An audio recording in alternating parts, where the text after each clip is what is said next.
Well, happy Friday, guys. Happy and welcome to another lawn care Q&A.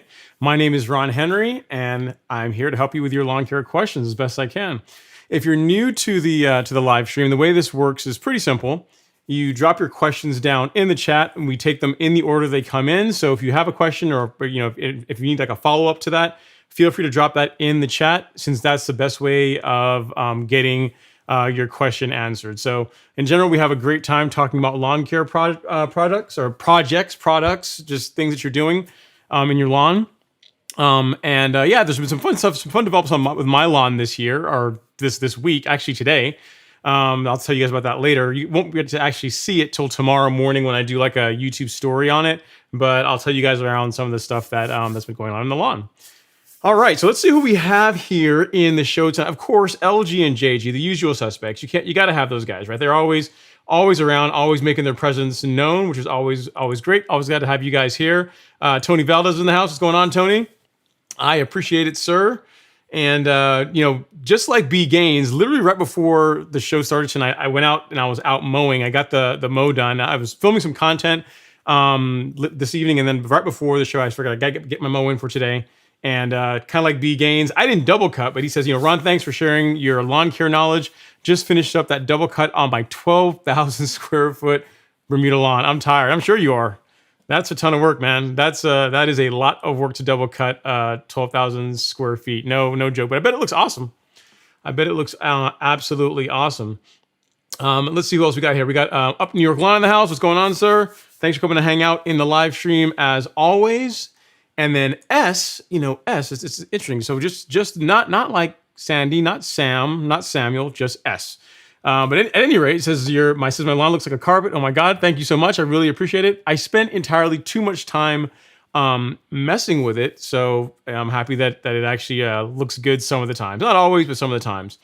Speaking about that, you guys, more important than my lawn, you guys know I like to brag on you guys anytime you guys send me pictures. So if you guys are using the content that you're watching on YouTube, or you're in the Golf Course Lawn Academy, or you're just having some success and you want to share it, definitely feel free to send me an email with that. In case you don't know, my email address you can reach me at is ron@golfcourselon.com.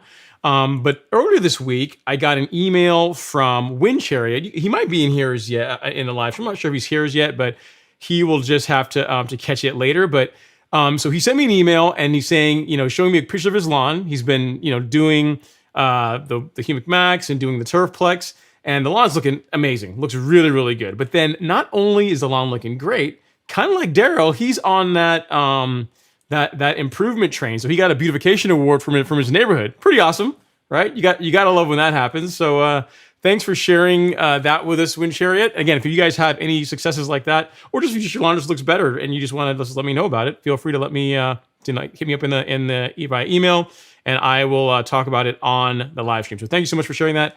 I truly do appreciate it. All right, so JC's in the house. New York Lawn is saying he took some soil samples, getting ready to be sent tomorrow. So if you're doing a fall renovation, set yourself up for success with a soil test. That's actually pretty good advice.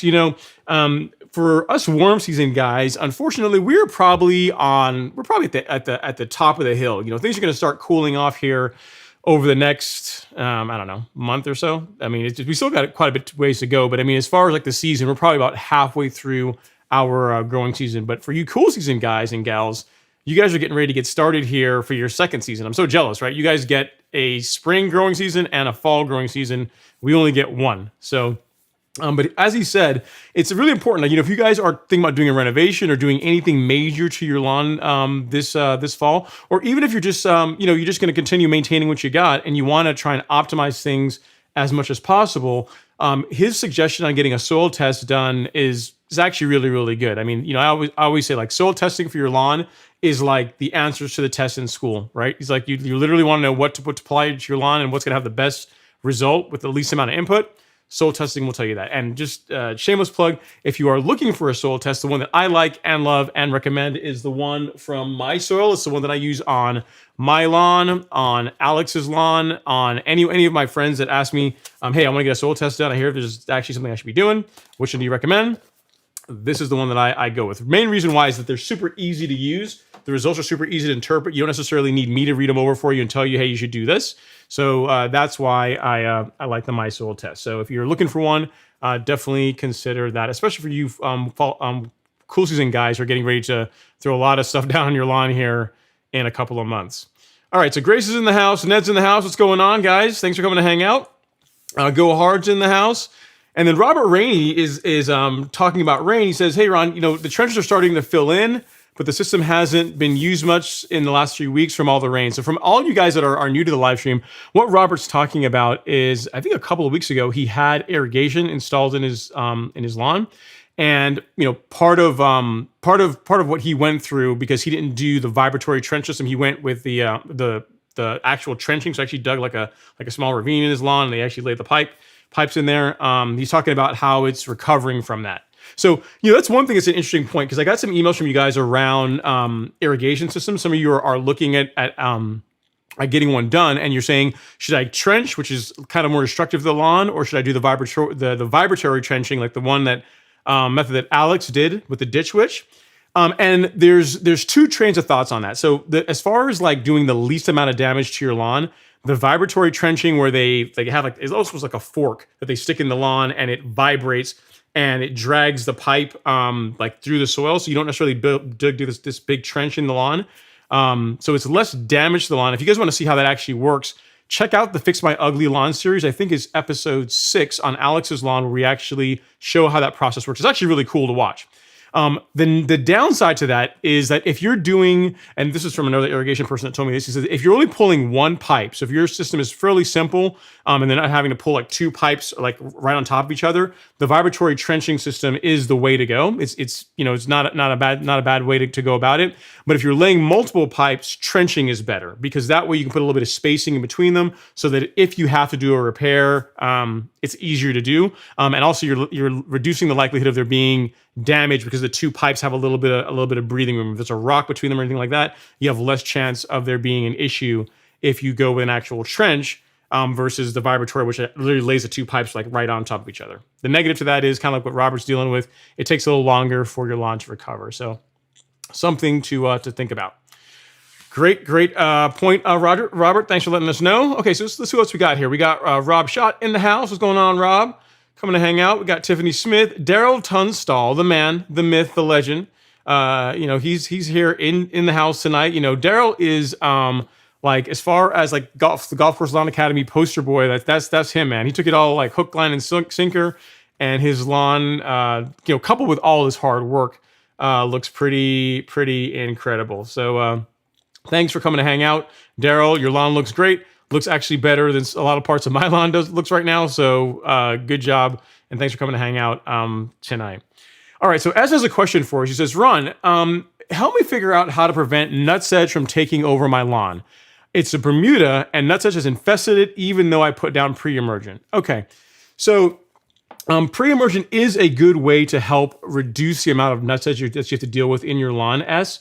So here's the thing. When it comes to nutsedge, it's one of those grass or one of those weeds that loves water. It loves moist areas. So if you have a part of your lawn where water happens to drain, or a lot of water runs past it, or you have an area where water settles. So let's say your lawn is not like, it's not graded properly, where when you get a heavy rain, a lot of water settles in one area. What you're going to find is those areas, in addition to being more prone to having fungus issues, are also where nutsedge is going to thrive. Now, you said you're having it all over your lawn. So that kind of leads me to believe that either when you apply the Preemergent, like we just didn't do a good job, or something happened, because Preemergent should take, it's not, in my case anyway, I don't find that it fully ever prevents nutsedge from growing in, but you shouldn't be dealing with like in what you're describing, like a full infestation, if that makes sense. So as far as how to get rid of it, so that's where we are. We can't do anything about it. You've tried Preemergent. It may or may not have gone down properly, but here we are now. So there's a couple of options for getting rid of nutsedge. So an easy way that you can do that doesn't require like a backpack sprayer, doesn't require you really mixing anything, is to use a product called Image. You can get it at Home Depot. You can get it at Wally World, any of the big box stores. You can pick it up there. It comes with a hose end attachment that You can connect it to your garden hose and simply spray the lawn with it. And in about 2 weeks, you're going to start seeing the nutsedge beginning to die. So it is a little bit slower acting, but it does work for nutsedge. It's just a little bit slower. If you want something that's faster, Ortho makes a product. It's in a green bottle. It's a spray bottle that also is pretty effective against nutsedge. But if you're dealing with a full infestation, that's probably not going to be the way to go. That's more for like a spot treatment type treatment plan. I've used that on my lawn. It works really quickly. So like within a couple of days, the nutsedge is going to be dead. But the negative to that particular product is that it does discolor the grass a little bit. And then next we have Sedge Hammer, which is another product that you can use for treating nutsedge. Works really, really well. But you are going to have to mix that up. You have to mix it with some water and apply that to your lawn using either like a pump spray or a backpack spray or whatever you happen to be. So from a standpoint of easy to, I don't even want to necessarily say hard, but like more involved to do, image through a hose end sprayer is going to be the easiest. Sedge Hammer is going to be probably a more effective way to go about it. And here's the thing too: image. If you have a backpack sprayer and you're fine with mixing things or mixing up, just doing the mats and mix up water and the herbicide. With image, you can actually produce a slightly stronger concentration when you mix it yourself than what comes out of the hose end sprayer. So I want to say I was talking to Bermuda Grass Central, and he was saying that the rate that image comes out of the hose end sprayer is like 2.5 ounces per 1,000, when you really can go up to 4 ounces per 1,000. If you have the concentrate. So, if you want more flexibility around being able to mix it a little bit stronger, using the concentrate and mixing it up yourself is a good way to go. So those are a couple of options for you. Sorry you're dealing with that. Nutsedge is something that spurge and nutsedge are two weeds that I deal with in my lawn, and particularly nutsedge. Like I can, if I put down Preemergent, I probably wouldn't be having to deal with spurge, but nutsedge is always a thing. Unfortunately, because there's certain areas where water drains and nutsedge just loves to grow there. So sorry you're dealing with that, but hopefully that gives you some tips on potential treatment plans. If you have any other questions, let me know down below. All right, so we got Shazia from the UK chiming in. Thanks for coming to hang in. You're becoming a regular, man. I know you're over there in the UK, but you're staying up late to come hang out and talk about lawn care. So he says, it's Saturday morning here in the UK and time to get my weekly fix of lawn care chat. Hey, Ron, hope you're doing well. I am doing well. A little bit beat, but I'm doing pretty good. He says, we're still going through a heat wave and a sudden thunderstorm here, but the lawn is looking great. Well, that's good. That's good. Here's the thing, man. You have to, when you're getting free rainwater, you have to take it when you can get it, because I can promise you there's going to be a time when you're going to be praying for rain and you're not going to be able to get any. So take what you can get. I'm glad to hear that the lawn is doing well. And really, a heat wave in the UK, like how hot does it really get in the UK? Here in the US, when we say heat wave, like Arizona, that's heat waves. Here in Georgia, we can get like mild ones. But I wonder what kind of heat wave are you talking, or are you dealing with? Are you talking about when you talk about a major heat wave in the UK? You gotta let me know in the chat down below. All right. Okay, next up we have a question from Robert Rainey about mowing time. He says, hey Ron, how much time does it take you to cut the backyard? Well, the entire lawn takes about an hour, and the back lawn is actually going to take a little bit less time now than it used to. So there's some neighbors that moved in next door, and they put a fence in. They put a fence in because I think they have a dog and young kids. And you guys have to see, because tomorrow morning I'm going to do a YouTube story, and I'll go out and I'll actually film and show you guys like where the property line is. If you guys know so you walk out on my patio, and you know where the rocks are, like the famous rocks are in the right-hand corner. To the right of that, just to the right, that is where the fence is, and it runs all along, all the way down to the side of the house. So it's kind of weird looking right now, because you still got like, golf course lawn, fence, and then golf course lawn, because the lawn that just got fenced in has been taken care of by me up until, I don't know, yesterday, day before yesterday.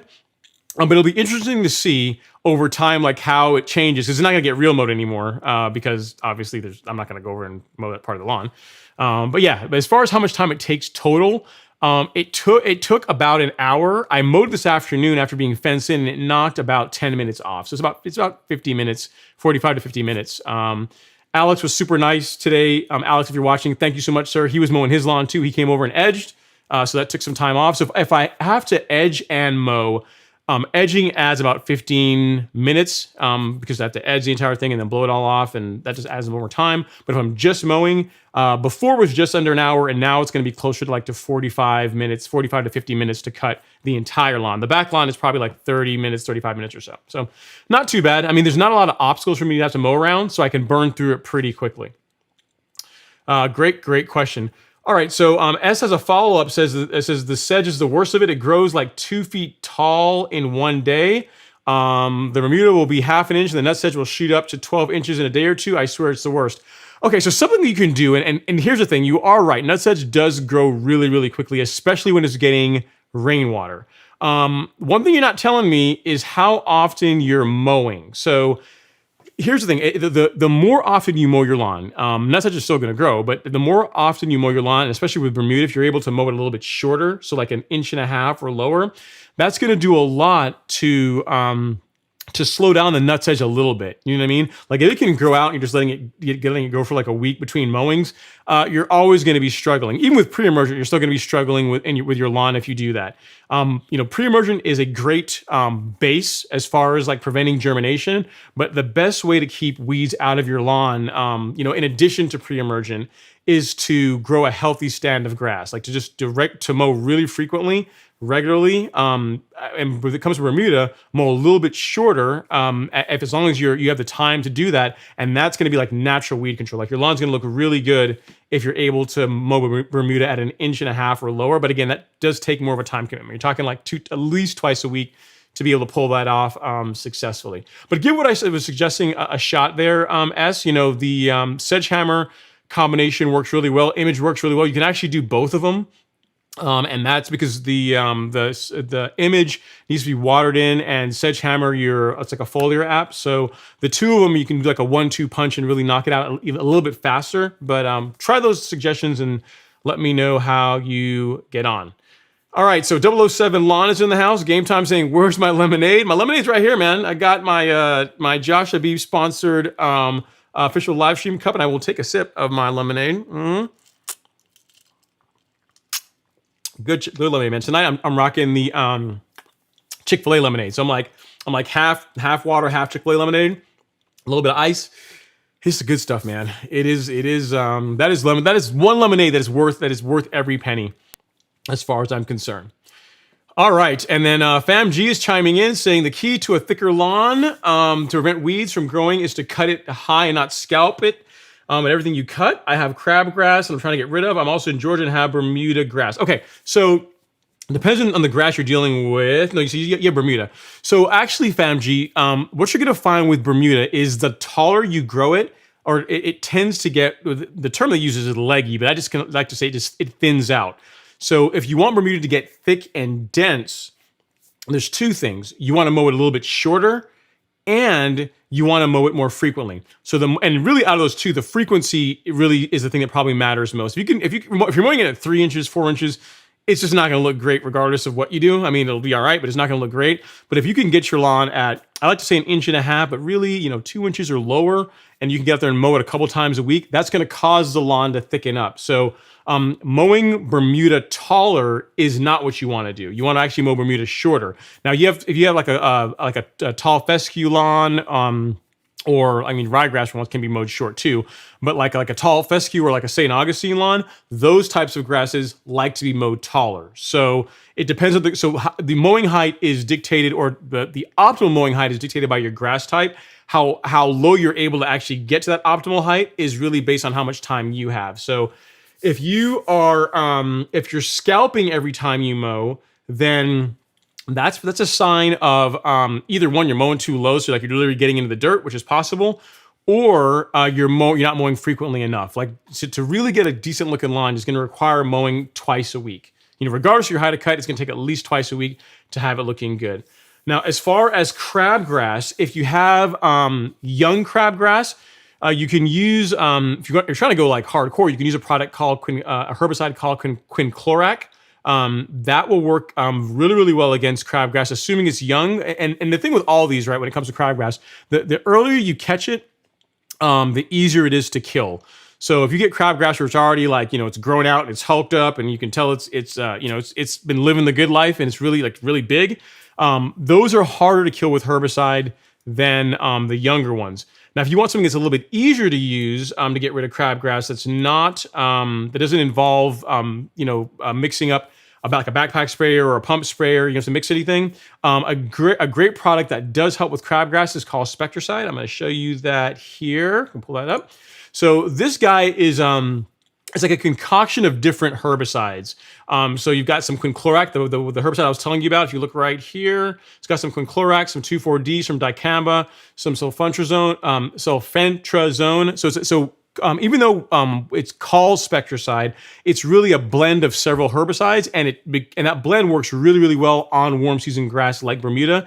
Per the labeling, it takes care of 470 weeds, and crabgrass is specifically mentioned. So this will take care of crabgrass, especially if it's younger. Even if you have older crabgrass, even if you have if your crabgrass is older, even if you use quinclorac, even in higher concentrations, it's not going to work as well. So the idea is, regardless of whether you go with Spectracide or you go with like quinclorac, like just that by itself, the earlier you catch it, the better.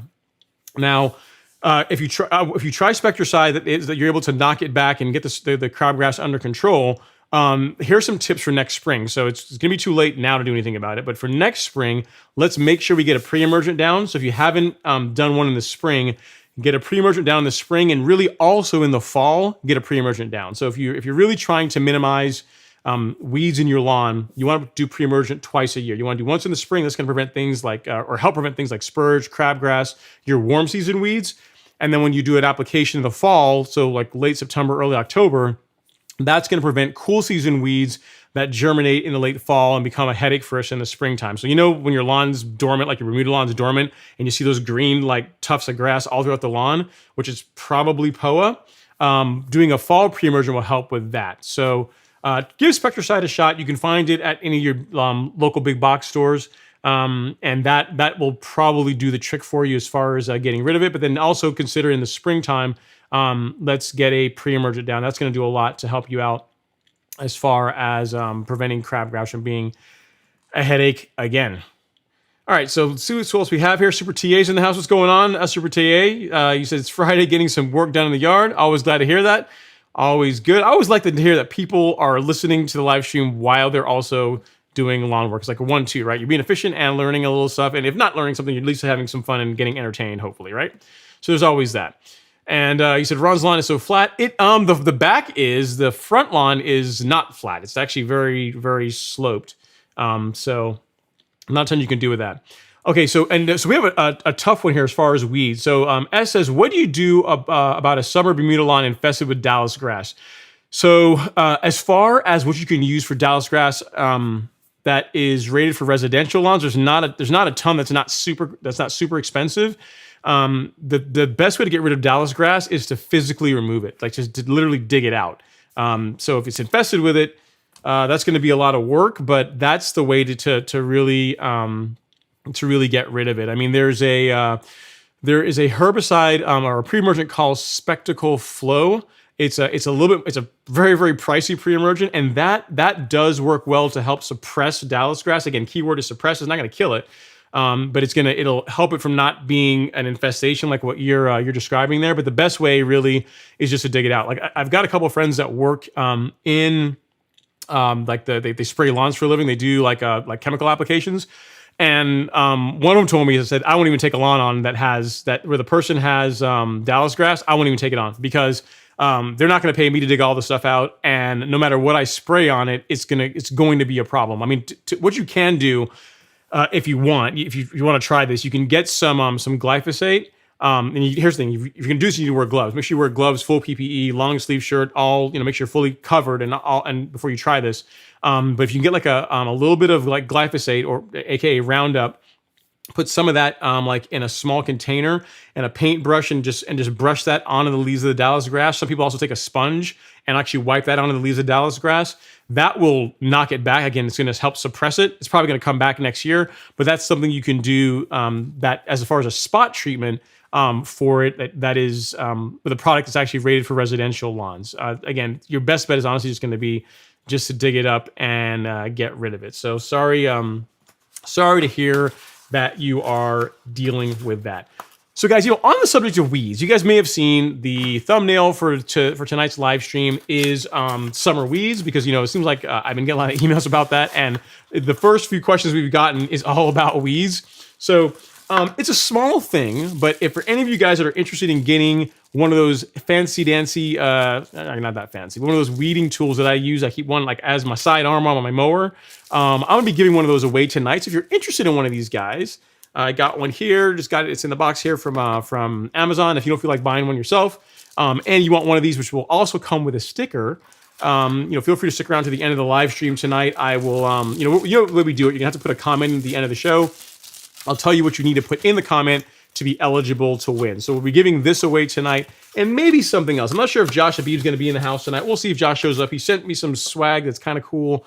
I'm not sure if we want to do that tonight or not. We'll have to see. You have to get some feedback from Josh. So if you're looking for a weeding tool and you want a chance of winning one, LG's probably here, and LG I know is going to enter because he just wants to have a chance of winning something. Feel free to stick around towards the end of the show.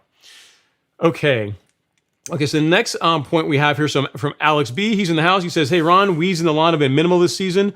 Thanks to all the tips and advice from you, 2 applications of granular prodiamine and 1 lawn-safe liquid herbicide application early on. Nice, man. Yeah, that's the thing.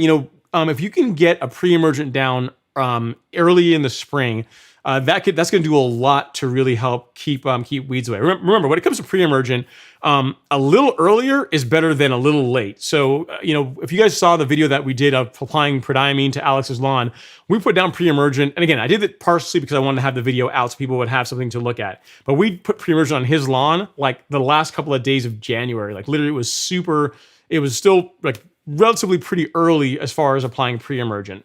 I wouldn't necessarily say you need to go that early, but really if you wanted to go, mid to late February, like that's the time to get it down, because the earlier you get it, you want to get it down prior to the weeds beginning to germinate. That's hence the name pre-emergent. Like the pre and pre-emergent means like before the weeds emerge. So a little bit early is always better than even just a little bit late, because that means you miss some. And once they're growing out, there's not going to be a whole lot you can do about it. So Alex, thanks for letting me know. I'm glad to hear that the 2 granular apps are doing the trick and that your lawn is doing well. That's awesome.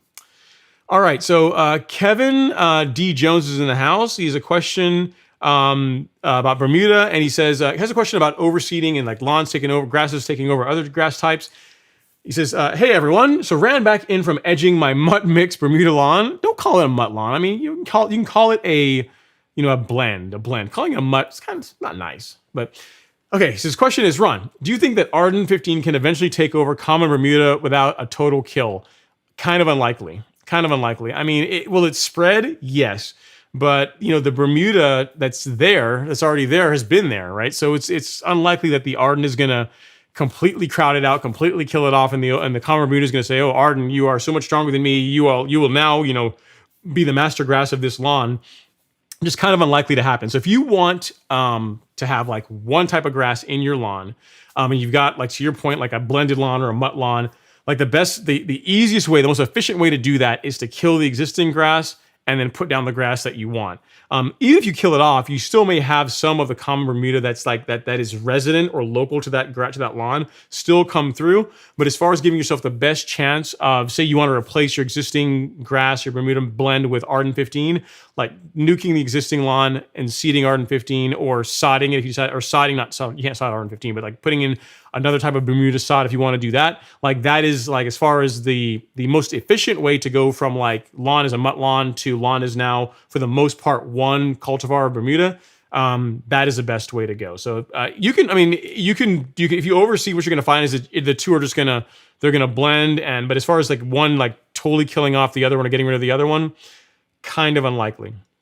But hopefully that helps. Sorry, I don't have better news for you, but I don't want you to go and spend a bunch of time and money trying something that ultimately I don't think is has a chance of being successful in a reasonable amount of time. Like if you gave it tons of time, several years, maybe. But I mean, the best way is just to kill what you got and start over. Okay, Rob Schott has a question about dollar weeds. It says, "Hey Ron, any words of wisdom with controlling dollar weeds? I have dirt going down." And waiting for sod Empire Zoysia. I'm afraid I'm going to have issue with dollar weeds. So I mean, here's the thing: whenever you are going down to the dirt, right? So you're getting rid of the existing lawn. You're putting down new, like you said, you're putting down new dirt. You can put sod in. You are going to have some weeds are going to come along with that a little bit.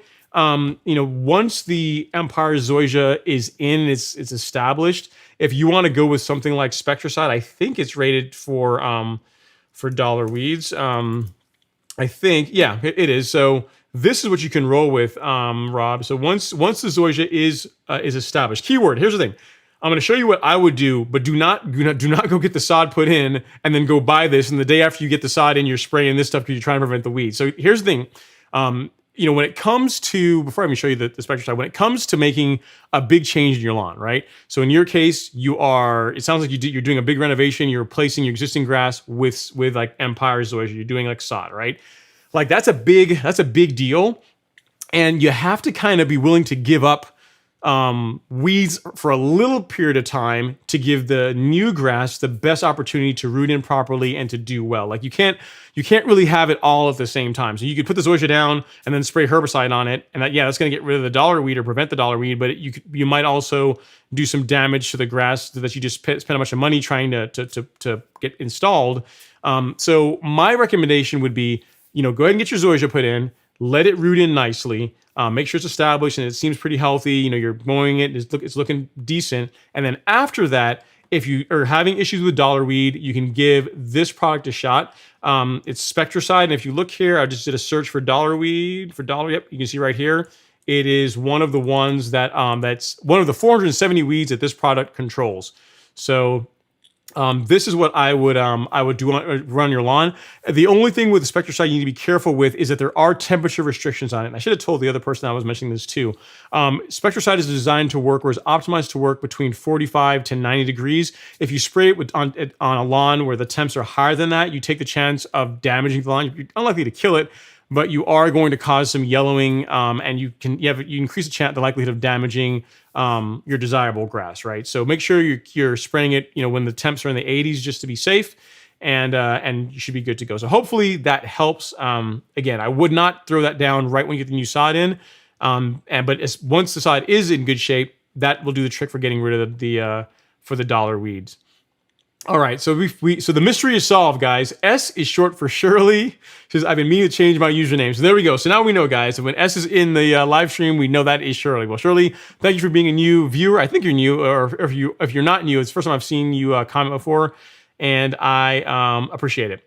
All right, so next up we have FamG again, has a question about overseeding Bermuda in Georgia. Okay, so he says, also, when is the best time to overseed Bermuda in Georgia? So if you are going to overseed, and here's the thing. Overseeding Bermuda is, I guess it depends what your question is. Are you talking about overseeding Bermuda with ryegrass, like you're trying to do like perennial rye in the fall, or are you trying to overseed Bermuda with Bermuda? So I'm going to answer the rye question because that's the one that, is really the one that most people tend to do. I think that's probably the one you're asking. As far as when to put rye on, to overseed Bermuda with perennial rye, September-ish. September is the time when most people around here will do that. Now, here's the thing you want to keep in mind, FamG. If you've never done that before, I want you to realize that when you put down a perennial rye, yes, your lawn's going to stay green during the winter months, and during the spring, your lawn's going to be green when everybody else's lawn is dormant. However, there is no free lunch. Kind of like with everything in life, right? There's no free lunch. Whenever when it gets to be around that March time frame, my recommendation is you're going to want to spray a herbicide, like a selective herbicide, to kill off the ryegrass to allow the Bermuda to grow through. Because what will happen is some people will go out and they'll seed their lawn with will overseed their lawn with perennial rye in the fall, thinking that whenever the heat gets here in the spring, that's just going to kill the rye off and the Bermuda is going to take off. And that really isn't the case. Like what will happen is the rye will thin out. It'll get kind of scraggly looking. It'll be hating life. But what you'll end up with is a lawn that's like half rye and half Bermuda. And the rye, if you don't spray out the rye, if you don't get rid of it, the Bermuda is going to slow as far as how quickly it comes out of dormancy, and it's going to lag behind. So before you decide to go the route of overseeding your Bermuda lawn with rye, just know that in the spring you're going to have to do something to get rid of it. If you're good with that, then September-ish is the time to go as far as doing that. All right, great question. Thanks for letting us know. All right, so Ben Raham's in the house. He says after vacation, I had to reset the height of cut. Then I couldn't mow with the rain schedule, so I had to do it again today. Should I do an extra round of fert to help it? It's looking sad. No, not really. So what happened, Ben, is if you didn't mow, so you had like you're on vacation, which is a good reason to not mow your lawn because you're on vacation, out hanging out, doing yourself, your family, or just getting out and getting some R&R. The grass is going to get a chance to grow tall, right? So when you get back, if you cut it at the same height, you are getting into the stalks. You're pretty much you're violating the 1/3 rule. So after doing that, the grass is going to look a little bit yellow, in more extreme cases, maybe a bit brown. And it sounds like you did another one because of all the rain we've been having.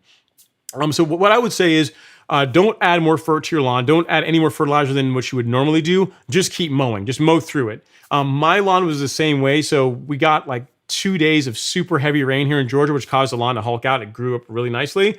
And I didn't get to mow until I mowed yesterday, and then it started yellowing a little bit, and then I mowed today, and it's actually looking better today after this second mow. So what I would recommend is just continue mowing it. If you can keep up with your mowing now, the grass is going to recover just fine. I would not put more fertilizer on the lawn, because if you have to get away, you step away for any reason, or you miss a mow, you're just making your life harder, right? So what you're dealing with is completely normal. Nothing's wrong. Your grass is not dying. There's nothing bad wrong with it. The fertilizer you have there's still plenty of it in the soil. Just keep mowing it, and it'll green back up. The color will return once you get back on your normal mowing cadence. Okay, and then Alex is chiming in about Wind Chariot. It says, or the Dallas grass, rather. It says, yeah, Dallas grass is a different one. I've had some trouble with that one over the years.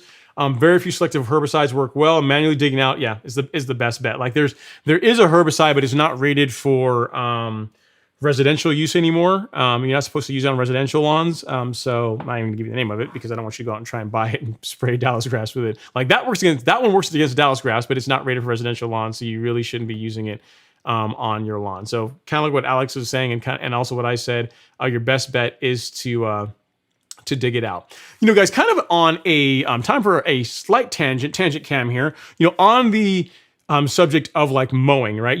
There's always the age-old question: should I mulch or should I bag? Right? So kind of like Ben's question about mowing kind of got me thinking about that. And Soil Lab, the guys behind the My Soil Test Kit, the ones that I know and love, they have a YouTube channel where they do like the super nerdy tests that that only really they can do.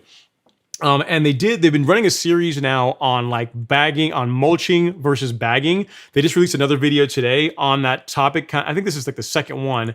And what's cool about that, if you get a chance to look at it, it shows you like how much nutrient you can potentially be taking out of your soil, out of your lawn, whenever you're throwing out clippings. So if you're interested in that, I saw the video, I watched it, it was really, really cool. So once you get done with the live stream, not now, you got to stay on here, but after the live stream, after we're done with this, then you can go watch this. I'm going to put this video up here because it's really cool. It's cool to see someone actually do the research to actually measure how much you're actually removing from the lawn whenever you bag clippings and then throw them out. So if you're interested in that and want to nerd out a little bit, check out that video, and you should be good to go. It's a really, really good one.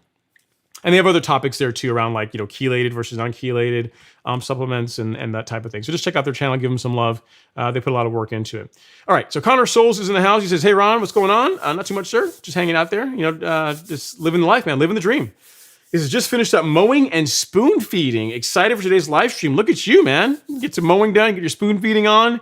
I'm sure the lawn is looking really, really good. So that's awesome. I'm glad that it's that's doing well. Actually, tomorrow I am going to I'm going to do mine. I'm going to do mine a little bit early. One thing I noticed with all the rain we've been getting is the lawn is starting to grow a little bit faster than it should be. So I think I'm starting to come out of regulation. What is today? Today's the 23rd, so tomorrow's will be the 24th. So it's about a week early. But I'm seeing the telltale signs of the lawn coming out of regulation. So I'm probably going to do my T-Nex tomorrow along with my my normal spoon feeding, just to go ahead and knock that out. So interesting. Glad to see that you got yours done. But on my lawn, with all the rain, all the crazy rain we've been getting, my lawn is starting to hulk out a little bit too. So I am going to be doing some spray work tomorrow as well. And also, guys, something to keep your eye out for. on the channel, I've been doing some testing with different spray tips. I don't know if I have any here. I don't know if I have one of them. Yeah, I do. So like this is like one of them. It's like a T-jet nozzle. So I got like a bunch of different nozzles. Because there's an age-old question. Is there like what should you use the sprayer nozzle that your backpack sprayer came with, or is there some value in switching out to another one? And it's good. It's cool. I did some cool testing with it. It should make sure somewhat entertaining. I mean, it's going to be a video about sprayer tips. I don't know how entertaining it's going to be, but I'm going to do my best. Right? You guys got to help me out here. So that should be coming out here sometime soon once I get finished filming some other parts of it and editing it. So if you're looking for ways to potentially optimize how you're spraying your lawn, be sure to look at that video. So it should be coming out soon. All right. Mr. Porsche, Mr. Helmut Ruckus, you thought just go by HR, I wouldn't know, man, but I still know who you are. Mr. Helmut Ruckus is in the house. What's going on, sir? He says, hey, Ron, listeners, I've got a few areas in my lawn which are brown and thin, even though I feed, water, and mow the best I can. So last resort, I put out Scott's disease and also propiconazole. No, I don't know if that's necessarily the way I would go about it, Helmut, because here's the thing. You said that you have a few areas that are brown and thin. Like, is it like a patch? Like, is you're seeing like a ring or anything like the telltale signs of a fungus problem? Or is it just an area of your lawn that is just thin? Could it be because of the one thing that like warm season grass doesn't like, which is shade? Do you have like a shade problem potentially that's causing the issue? Is that particular part of the lawn perhaps not getting as much water? Like if you're running irrigation and you're not irrigating that area as well as the other parts, that can cause the lawn to turn brown and to thin out. I don't know. I'd have to see pictures of it. If you get a chance, Helmut, you got me curious now, and I'm a curiosity's piqued. Send me a picture if you don't mind. Here, Ron at golfcourselawn.com. Whenever you get a chance, get a free minute, take a picture, send that to me. I'd like to see what you're dealing with here. I mean, it is the time of year right now when brown patch and other lawn fungus, for warm season grass tends to be a thing. So it is, as far as like if you wanted to do a treatment. Really, you could have done a little bit earlier in the season as a preventative, but if you're dealing with something and you think that it's a fungus, I would not be surprised given the time of year and the moisture that we're getting. But I wouldn't just keep throwing down fungicide without us actually knowing we're actually treating the problem. Okay, so if you don't mind, shoot me an email. I'll take a look at it and I will help you out as best I can. Thank you for bringing your question to everyone here in the live stream, and like I said, we'll do our best to help you out. All right. Luis Rodriguez is in the house. What's going on, Luis? Thanks for coming to hang out, sir. I really appreciate it. And then Wise Guy, almost true to form, he says, what's up, Ron? If you all would touch that like button ever so gently, it's free for you guys to do. And here's the thing. In addition for you being a free way for you guys to support the channel, it doesn't cost you anything. It gives me a minute to take a sip of my lemonade here that I desperately need of. So if you guys want to support the live stream, completely free to do so. Touch that like button ever so gently. I'd really appreciate it. Ooh, that's good lemonade, man. I tell you, if you guys live somewhere where you have a Chick-fil-A nearby and you've never had their lemonade, you don't buy anything else from them, get their lemonade. It's like, it is, if you like lemonade, if you're a lemonade connoisseur, I like their lemonade. And I was not paid or endorsed or like anything by Chick-fil-A to say that. I just really like their lemonade. It's really good stuff. All right. So we have a question from Luis now. He's saying that he has a mole in my yard. What's the best way to get rid of them? Okay. So couple of ways, Luis. So you can help. You can start by eliminating some of the food sources of moles. So if you can get down like an insecticide to target grubs, to kill off the grubs in your lawn, that will help reduce the amount of food that the moles have available. They eat stuff other than grubs. So that's probably not the only thing that's gonna work. But if you, in addition to killing grubs in your lawn, which you should probably do anyway because they do a lot of damage. They can do a ton of damage to your lawn. You can also use a mole poison. So I think the company's called Talprid, or the name of the product is Talprid, I think. It's a mole bait. I will put that in the chat here for you. So at Luis Rodriguez right here. So take a look at that. So in addition to putting down an insecticide, the one that I like is called a Celiprid. It's one that Syngenta makes. It's a really, really good product. Not necessarily the cheapest product, but as far as a product that's going to kill the stuff that you want dead in your lawn, like billbugs and your bluegrass weevils and grubs, but not kill the things that we want to keep, like earthworms, and not be like pose a risk to pollinators like bees, then aceleprint is a great option for an insecticide. So I'll also give you that as well too, if you're looking for an insecticide. So you get your 1-2 punch as far as the way to go. Actually, let me scroll down here. I got some super chats that I am rudely neglecting. Let me get here and taking care of these. So Michael is up first. Thank you so much, Michael. I really appreciate Super it. Chat received. He says, thanks for taking the time out of your Friday evening to help us out. I enjoy it, man. It's fun. It's fun to... it's a fun way to come to pass a Friday evening. You never really lose in life by trying to be helpful to people, which is always good. And you also give me some good ideas for content, and I get to see how the stuff that I put out, for those of you that share your pictures with me, how the lawn is doing. We also got another super chat from Ben Raham. Super chat received. Thank you so much. He says, Ron's live stream is the best thing in the lawn care community. This awesome effort for us.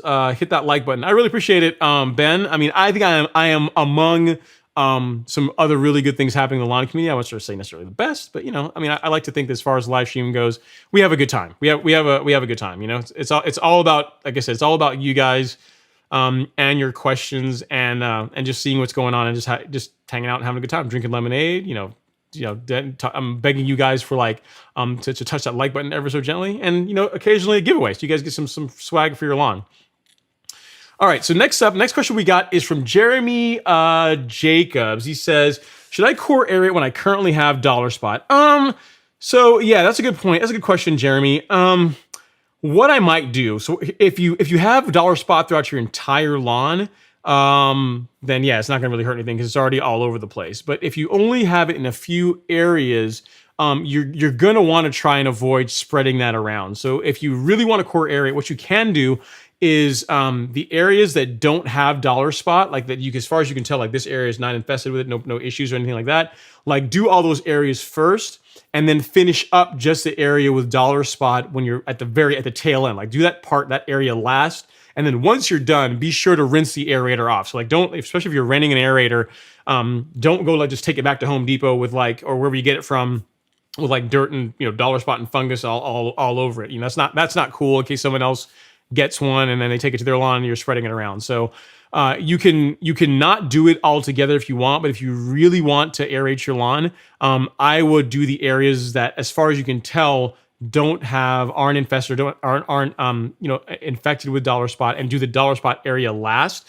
As far as how to treat it, if you've not put down a fungicide, something with propiconazole in it, that can help target dollar spot. The thing with dollar spot too is, if you are, dollar spot tends to, not always the case, but also adding a bit of nitrogen to the lawn can also help the lawn grow through that, can help the lawn recover from dollar spot a little bit faster. So it's funny with funguses. There's some like brown patch where brown patch and large patch where too much nitrogen in the lawn mixed with moist condition and hot weather makes conditions where if that fungus is introduced, that's a great breeding ground for it. Dollar spot is the opposite in the sense that if you have that, adding a little bit of nitrogen, keyword, a little bit of nitrogen, can help the lawn recover a bit faster. But in addition to doing a light fertilization, propiconazole is the fungicide you're going to want to put down to treat the infection itself. As far as a product that contains that, assuming you don't already have one, you didn't say if you have one or not, but if you don't, what I'd recommend going with is a fungicide from Syngenta. It's called Headway G. It has 2 active ingredients in it. One is azoxystrobin, which really doesn't do much against dollar spot, but the second one is propiconazole. So you can use that one. It's like a 1-2 punch. It'll help knock out the fungus a little bit sooner. So let me get a link for you for that, assuming you don't already have it. But this is what I would do. It's super easy to apply, so this is what I'd recommend going with. So we see at Jeremy, and there you go. Headway G, that's what I would go with. All right, so we'll see what else we have here. So Up New York Lawn says, any affordable treatment for skinny worms and insects? GrubX not working with the small ones. So something I'm working on Up New York Lawn. That's going to be a video that you guys should be seeing here shortly. There's a pesticide product that I'm going to be testing out that should work pretty well. The nice thing about it, and the reason why I'm excited about this particular one, is that it's supposed to be very, very effective, and it's also largely organic. So as far as being it's something to be super careful with as far as like getting on your skin or like being like a health hazard, it's a lot less with this particular product. So I finally found something that I feel that after I do some testing with it, make sure everything works well with it, that I feel comfortable recommending. So stay tuned on that. And I think you're going to like it because it ticks the organic box as far as pesticides go, which is kind of hard to do when it comes to pesticides. Sorry that Grub EX is not working for that. Let me do some digging, and I'm not sure if I think I have your email address. I can, if not, New York Lawn, send me an email here, ron@golfcourselawn.com. Let me do some research onto that one, and I will see if I have another option for you while you also wait for the next product, that thing that I'm talking about, to come through.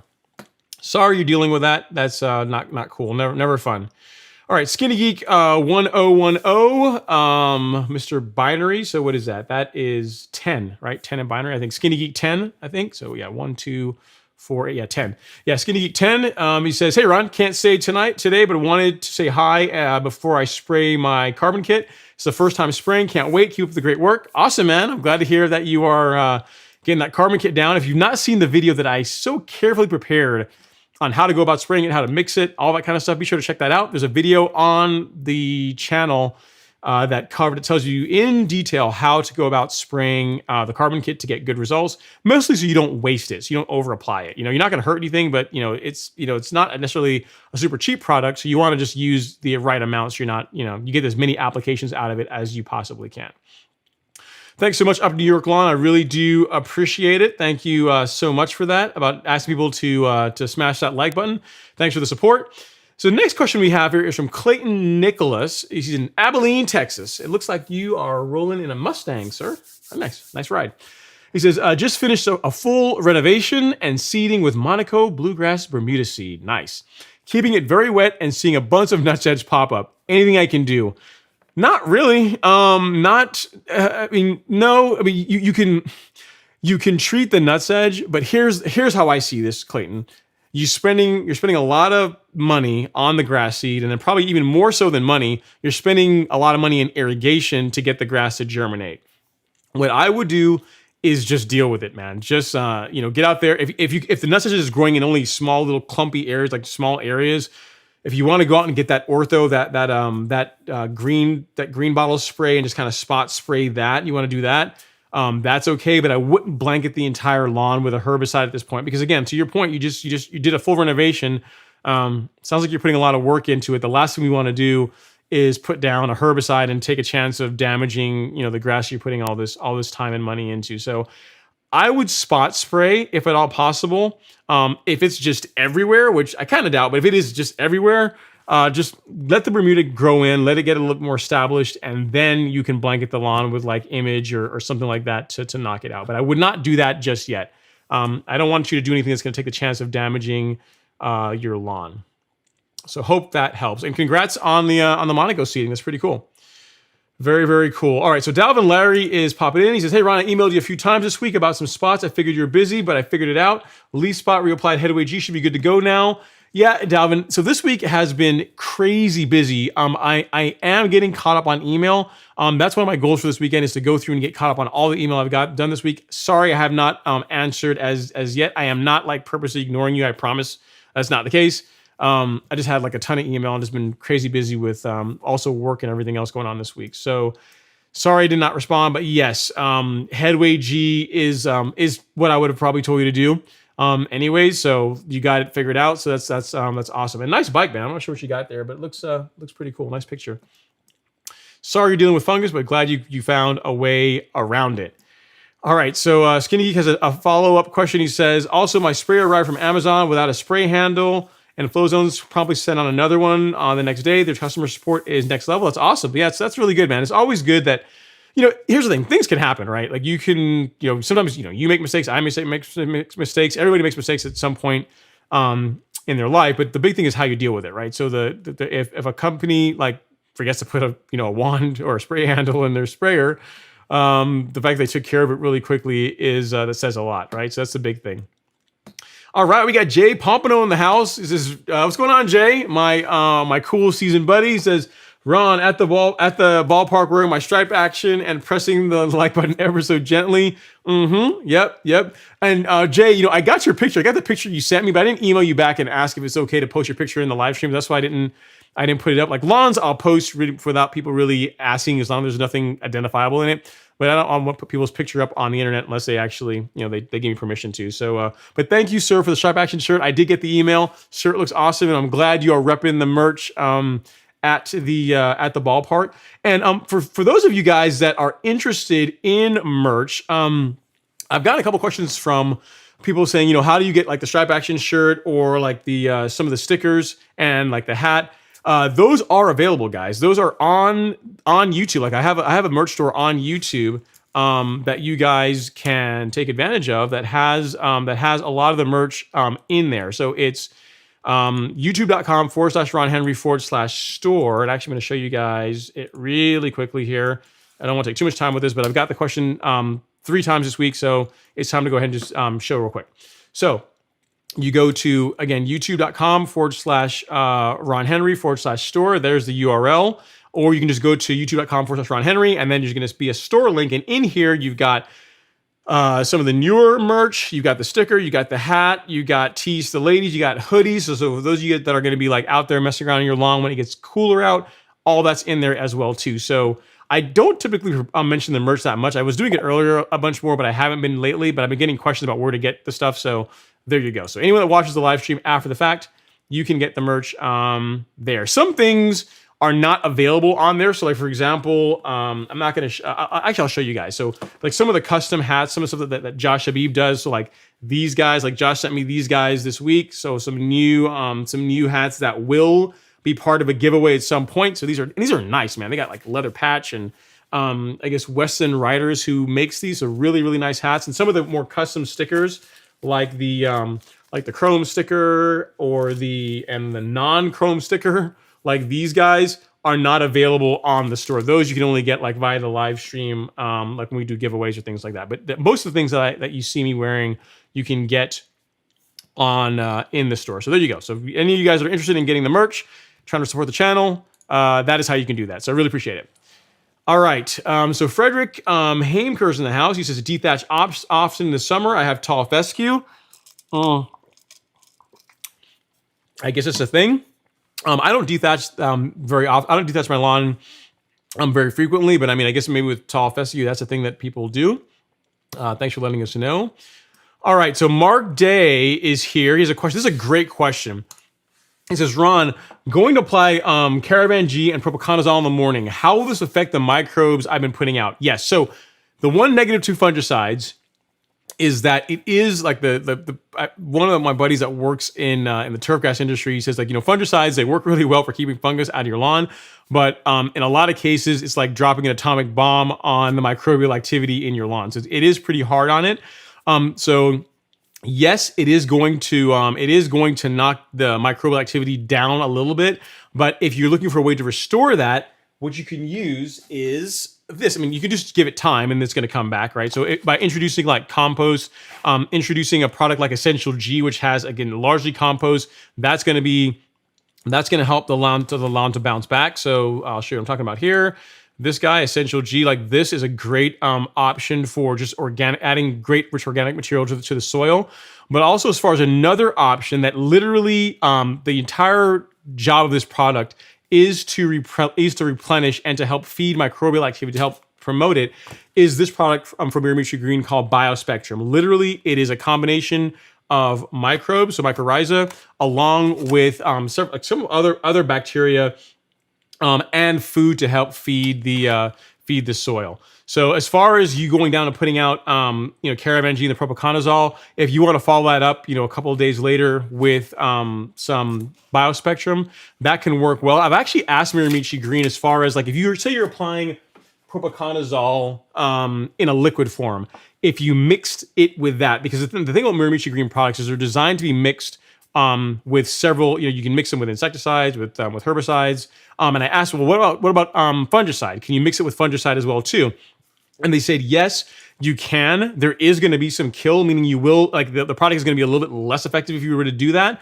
But it's not like if you mix this product with like a fungicide, you're completely throwing it away. So that was a question I'd gotten in the past, and I figured I would just throw that in there as well. So yeah, it is going to knock back the microbial activity a little bit, but get some essential G down. Also, if you've not considered it, get some biospectrum down like that. Between those two things, you're going to be doing a lot to help jumpstart microbial activity that's going to be hurt by the fungicide you're putting down. And also with time, it's going to recover too. But yeah, it's a great point, great question. That's not one I get pretty often. So well noted, Mark. And hopefully the combination you're putting down will do the trick. Yeah, I mean Caravan and the propiconazole should. That's a good. You're creating your own headway G of sorts by doing that. Okay, so Lewis says, by the way, I laid down some carbon yesterday. Can't wait to see the results. You should see some pretty good results for sure, man. I mean, I got to tell you guys, I've been using the Essential G like hardcore this season. I switched to that, and I'm really loving the results with it. I mean, it spreads really nicely as far as like a product that goes down really easily in a broadcast spreader, as well as that just you see. You do see a visual result with it after a week or so. Essential G is a great product for that. So as far as if you're just looking for something that has no NPK, great way just to improve the microbial activity, just to introduce just healthy material in your soil, can't go wrong with Essential G. You went with Carbon Pro G, that's a good option too. But I am really loving the Essential G, and it has a spell of success. So there's also that too. Gotta love it. All right, so G-Free's in the house. He says, what's going on, Ron and Stripe Action Gang? What's going on, G-Free? Thanks for hanging out. I appreciate you. And then Dustin Frank is in the house. Says, sorry I missed last week, but I got a chance on three free pallets of Tifway. That's a good reason to miss the live stream, man. Free fertilizer, free sod.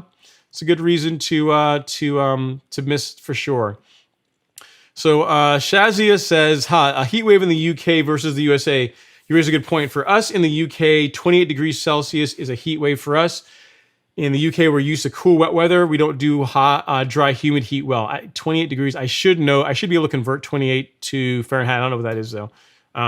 It's like, what is it? 28 times, is it times 9 divided by 5 or times 5 divided by 9? It's one of those two.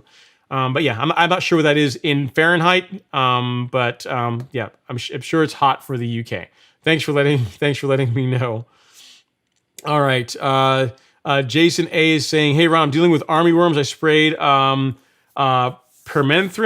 What would you recommend to recover the Bermuda? Just time. I mean, just mow through it. I mean, if you have a good fertilization program going on, Jason, where you're fertilizing the lawn properly, you're mowing it regularly, and you're getting enough water on it, it's going to recover over time. I mean, I know it probably looks pretty ugly with the damage from the insects.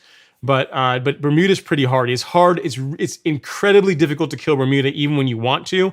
Now that you have gotten rid of the army worms, or at least you're in the process of getting rid of them, that's going to allow the Bermuda to recover. So just keep doing your culture practices, keep up with your mowing, keep up with your fertilization and watering, and that's going to do a lot to really help improve help the lawn bounce back from the damage from those insects. Sorry you're dealing with that, but it will.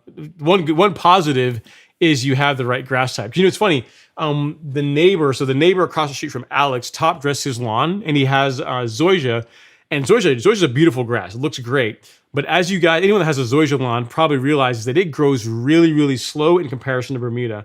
Like if any of you guys that watch the YouTube stories that I send to you guys in the morning, sometimes when I'm out there mowing or out messing around the lawn, I do like a little like my vlog style content.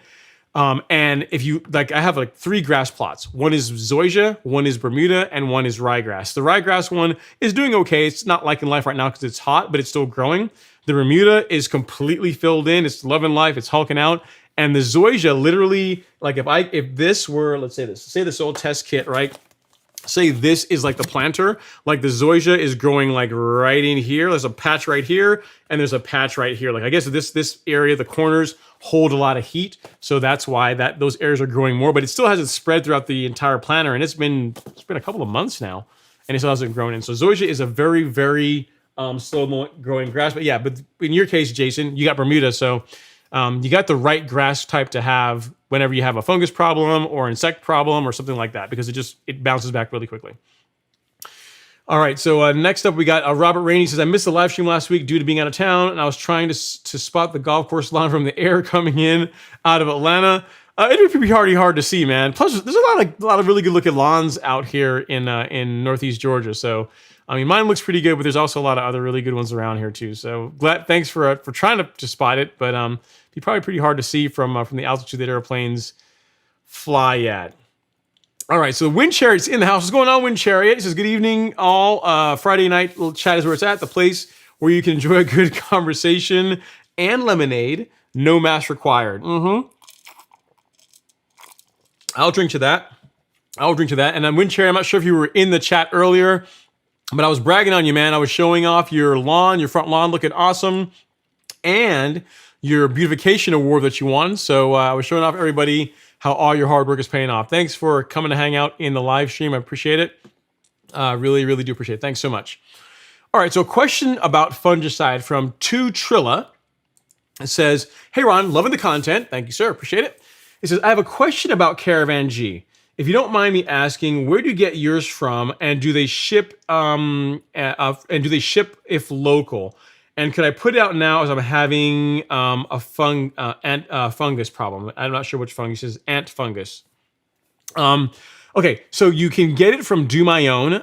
They are local. They do ship. Like literally, if you have, I'll give you a link here for it. The nice thing with them is they have really fast shipping. And if you're in Georgia, you didn't say where you are, but if you're in Georgia, you're probably going to get it. It's going to take you like a day or two to get it. Like they ship really, really fast. It's not going to take you that long to get it. So I'll send this to you here at 2Trilla. It's an awesome handle. Yeah, so you can get it from there. I will sometimes order it. I've ordered it from them before. I've also gotten it locally from some places around here that also carry it. But the price on it is the same. So it's not like you're going to really save a lot of money by going and finding it like at a local place, because Do My Own, they have it priced to where they're also doing free shipping. So if you want it delivered to your doorstep a couple days, just use the link I sent you there. That's how I would go about getting it. Great question. Sorry you're dealing with a fungus problem, but Caravan G is a great product for taking care of that. All right, so Alex B says, hey, Wind Chariot, Ron showed us some pictures of your lawn at the start of the chat. Your lawn is looking really great, and I just showed you guys again. Yeah, it's looking pretty awesome. I got to brag on him. And then Michael's in the live stream. He's saying hey, Ron, what's going on? He says, my Tahoma 31 sod is going well so far.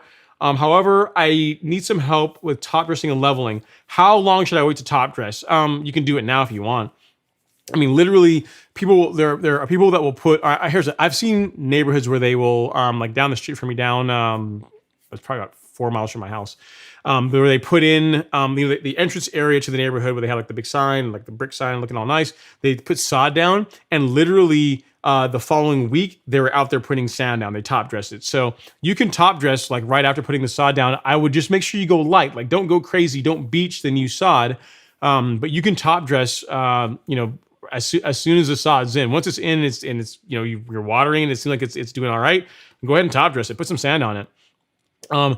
Make sure you go light though. Again, what I recommend is like 1/4 inch to 1/2 inch. So don't bury the brand new sod. And your sod's already in. So so there's no. I mean, you don't need to necessarily put down. You don't necessarily need to. You miss the opportunity to put down like Essential G prior to putting the sod in.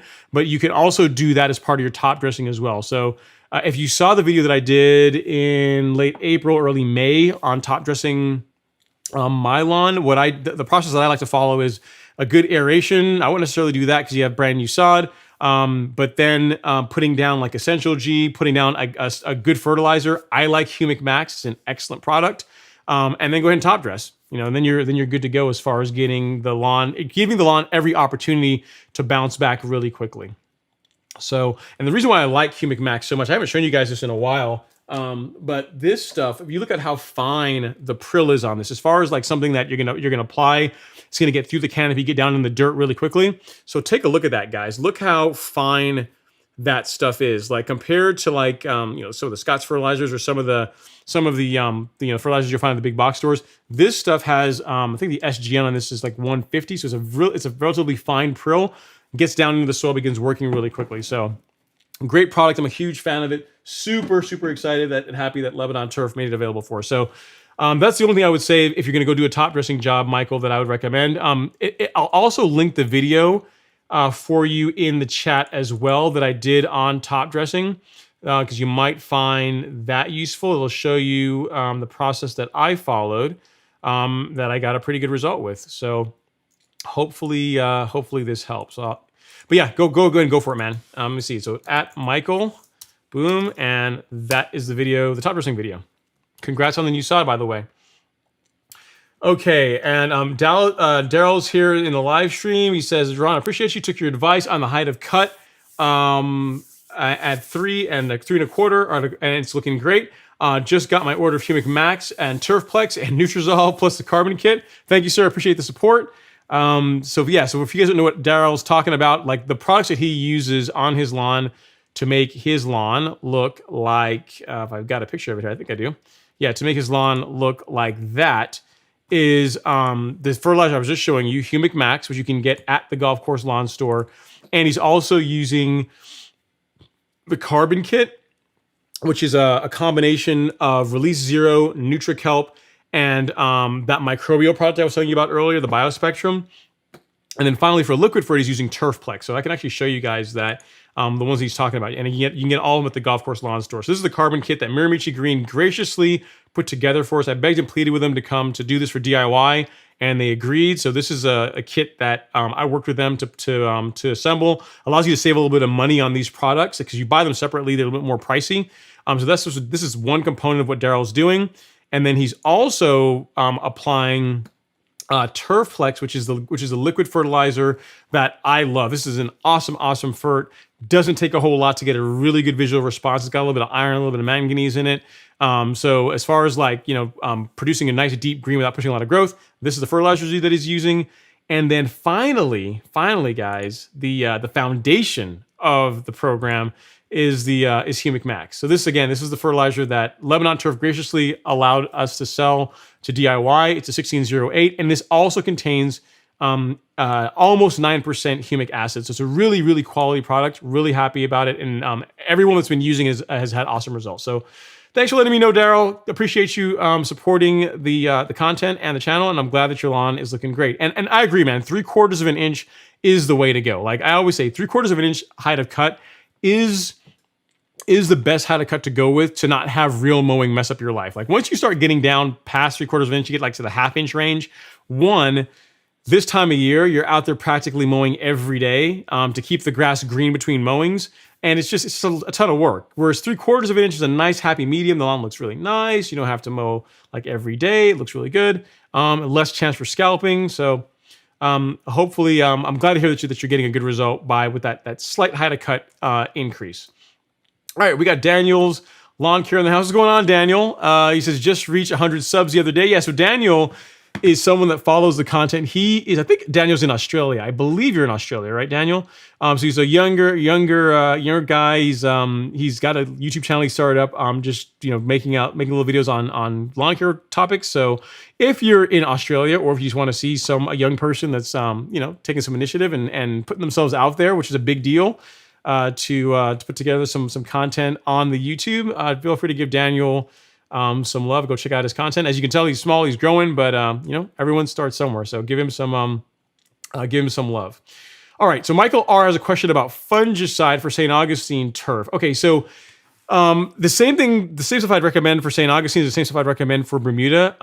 Like azoxystrobin and propiconazole, like those two work fairly well. Michael, the product that I'd recommend that contains both of those, if you want a product that's a combination product that is easy to apply, that contains both azoxystrobin and propiconazole, it's a product called Headway G. I think I've got a link for it here. I'll actually show you here in the chat. Send it to you. It's a really, really good product. Syngenta puts it together, puts it out. It's if you've not seen the video that I did on fungicides, like earlier this year in the season, Syngenta sponsored a video on fungicides that they had me shoot for them, and it just happened that I was dealing with large patch in my lawn. So I had a big ring in my lawn, a couple of them where the fungus was beginning to act out. It was getting a little too comfortable in the lawn. So I put down an application of Headway G. Literally within a couple of weeks, like the fungus was gone. Like it just stopped. It stopped. It stopped the spread. And then the lawn recovered really nicely. So as far as the product I'm talking about, let me first send that to you first. Let me give you that. And then if you want to see the results you can get with it, check out this video. I'll also send you that in the live stream as well too, because it's easy to just talk about a product and say, oh yeah, it's the greatest thing since sliced bread. But it's another thing to actually show you like an issue that I was dealing with it in my lawn, and then applying this product and showing you the results from it as well too. So if you want to see the fungicide video, I can't type fungicide video. There you go. So watch that one whenever you get a free minute, and I think you will like what you see. There's a couple options, but Headway G is what I want to go with. Also, if you're looking for other treatment plans for fungus in St. Augustine, take a look at Alan's content. Like Alan Hain, the lawn care nut, he deals with some fungus issues in his lawn occasionally, and I know he's put out content on treating fungus issues within St. Augustine lawn. So check out his content as well. He's going to have some content on that topic. He'll be able to tell you what he's done that's worked well for him. But Headway G should work really well. I mean, again, it's two like tried and true fungicides that should knock out whatever it is you're dealing with. Probably brown patch in a St. Augustine lawn. So thank you so much for chiming in, and hopefully that is helpful to you. All right. So Robert Rainey says, weeds after the destruction of the lawn from the irrigation install.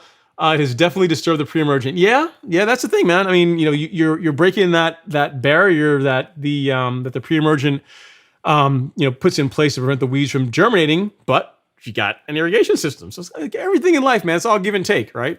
It's all give and take. Like, you could go out and play sports all the time, but you probably would make your significant other mad, but it's give and take. You kind of getting your irrigation in the lawn, but now you have to deal with some weeds in the areas where the pre-emergent was disturbed. So it's always give and take. That's what life's about. Life is give and take. But the thing is, Robert, once it's grown through and the lawn's recovered, you're going to be able to throw down some pre-emergent again in the fall, and then again next spring, and you're going to be good to go, and you'll have your irrigation. So it is worthwhile. I think it's a worthwhile. You made a good trade. It was a good decision. Don't question your decision to get the irrigation installed.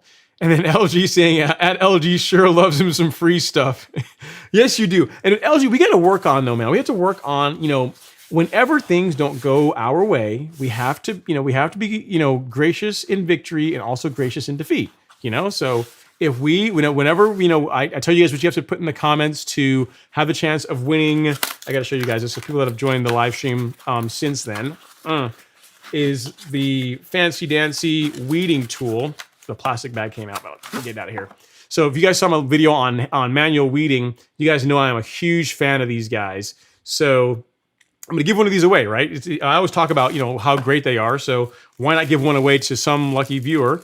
And along with that, I will also include a sticker. So you'll have one of the, we'll call these the live stream stickers. You can only get these on the live stream as well. So that's going to go to a lucky winner. Not tonight. Next week we'll probably pick the winner, but that's going to be something that's going to be in the giveaway. So yeah, LG, you may have a shot at that. So, but if you get it, be nice, and if you don't get it, be nice too.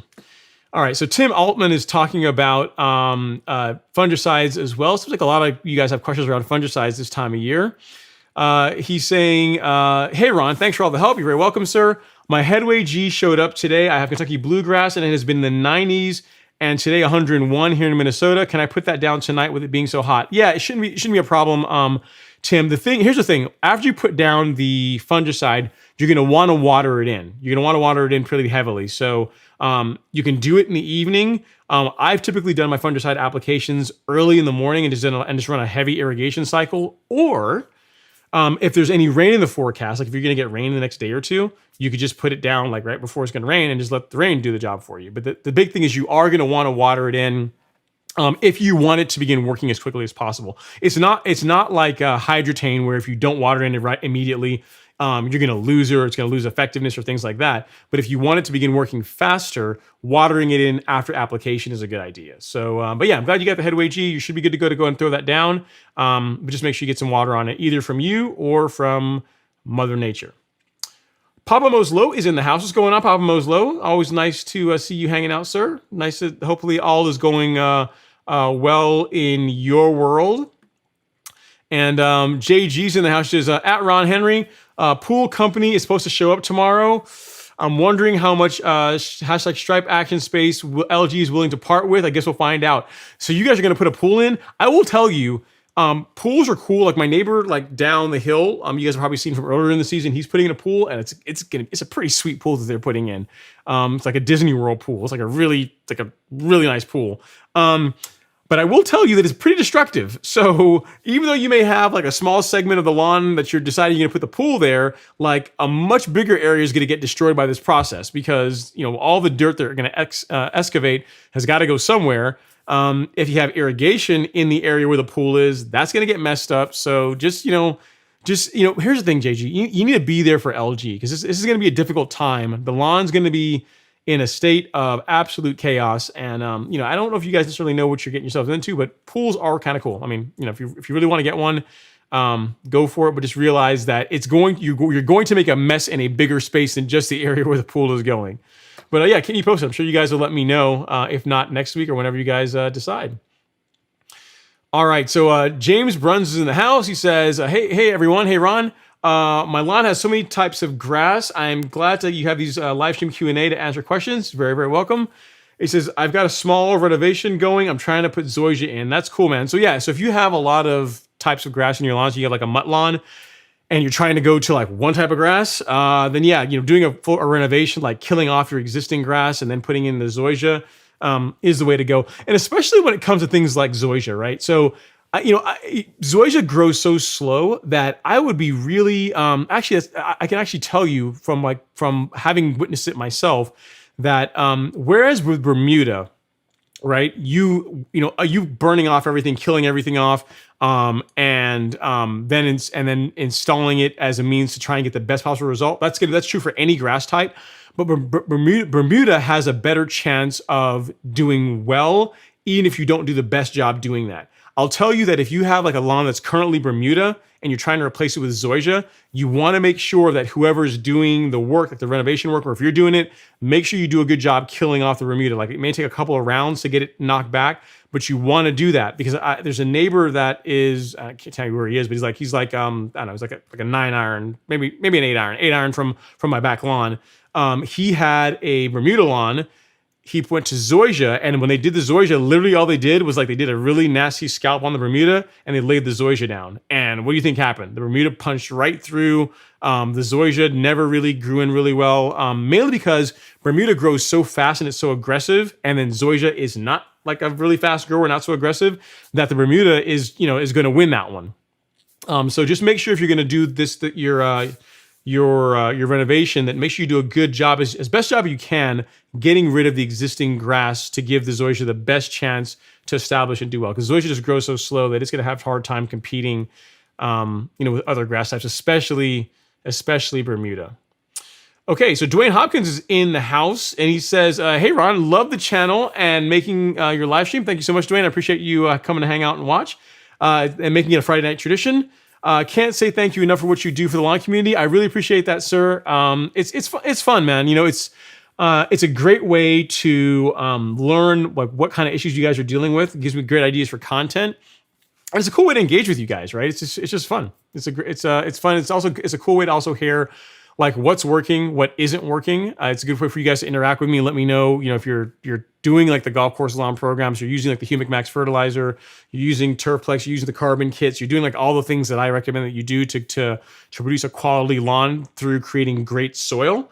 It's a great way for you to be able to show me your results and for me to show the world, how awesome your lawn is looking. So it's fun. I like it. Okay. So Dwayne now has a question. He says, "Hey Ron, I always have a hard time telling the difference between grub damage, dry spots from lack of water, or thinning due to fungus. What is some advice you can provide on diagnosing correctly?" I have to see pictures of it, Dwayne. The one thing I tell you this: if the part, let's say we're trying to decide between a grub issue or like a lack of water. It's like a localized dry spot problem, right? If the area of the lawn was looking great like a month ago, it was looking really, really good, and then now it's looking a little bit dry or patchy, and especially with the heat we're getting, that could be a case where where it's a lack of water thing. It's like a water issue. As far as grubs, an easy way to tell is if you can get like an X-Acto knife or something like a knife, like a cutting knife, and cut like a small section of the sod, and then try and lift it. I mean, if the grubs are what's causing the damage, when you try and lift it, it's going to come up like easy. It's going to come up with no resistance whatsoever. Because what grubs do is they tend to eat at the root system, and that's what causes the damage. So if you're able to, like, if you see some of these localized areas where you have some issues, cut like an 8x8 section, 8x8 inch section out, and just try and lift it. Like, just cut that area and just try and lift it. If it comes up, like, if it just literally comes up like it's not attached to anything, that's a telltale sign you got a grub problem. If it's attached really strong where you can't really remove it easily, it's probably a case of just water, just heat stress. Given this time of year, if you had to, if I were a betting man, I would lean more towards heat stress than grubs, but it could be. If you want, send me pictures. Send me a picture of what you're dealing with. Ron@golfcourselawn.com. If you have a picture of it, I'll take a look and I'll let you know what I think. I'll also pass it up the chain to some friends I have in high places that will look at it and also give me their opinion. So you're not only going to hear what I think, you'll actually hear from other people that work in the turfgrass industry that'll be able to give you their opinions as well too. So send me a picture and I'll do my best to help you out. But it's probably lack of water. Without seeing anything, given what you're saying, it's probably a water problem. But we'll see. Send me the picture and we'll figure it out. All right, so what else we have here? We got Wind Chariot. He says, hey, you guys like the chat? I love how he's on cue here because now it gives me a chance to sip my lemonade. He says, you guys like the chat? I don't believe you do. If you do, smack that like button. And so here's the thing on Wind Chariot. We don't want to be smacking like buttons. I mean, I know you guys, if you guys want to, touch it ever so gently, that's okay. But we don't want to be smacking stuff. No, we're not smacking. We just want to touch it ever so gently. We want to give the like button plenty of love. I appreciate that, sir. Oh, so good. I love Chick-fil-A lemonade. All right. So next question we have here is from Suraj Malhotra. I think I got your name right. If I didn't, I apologize. He says, hey, Ron and everyone, started real mowing at 1 1/4 inch from 1.5 inch rotary. Nice. Hey, we got to clap it up. You're going to get the first clap of the night for that one.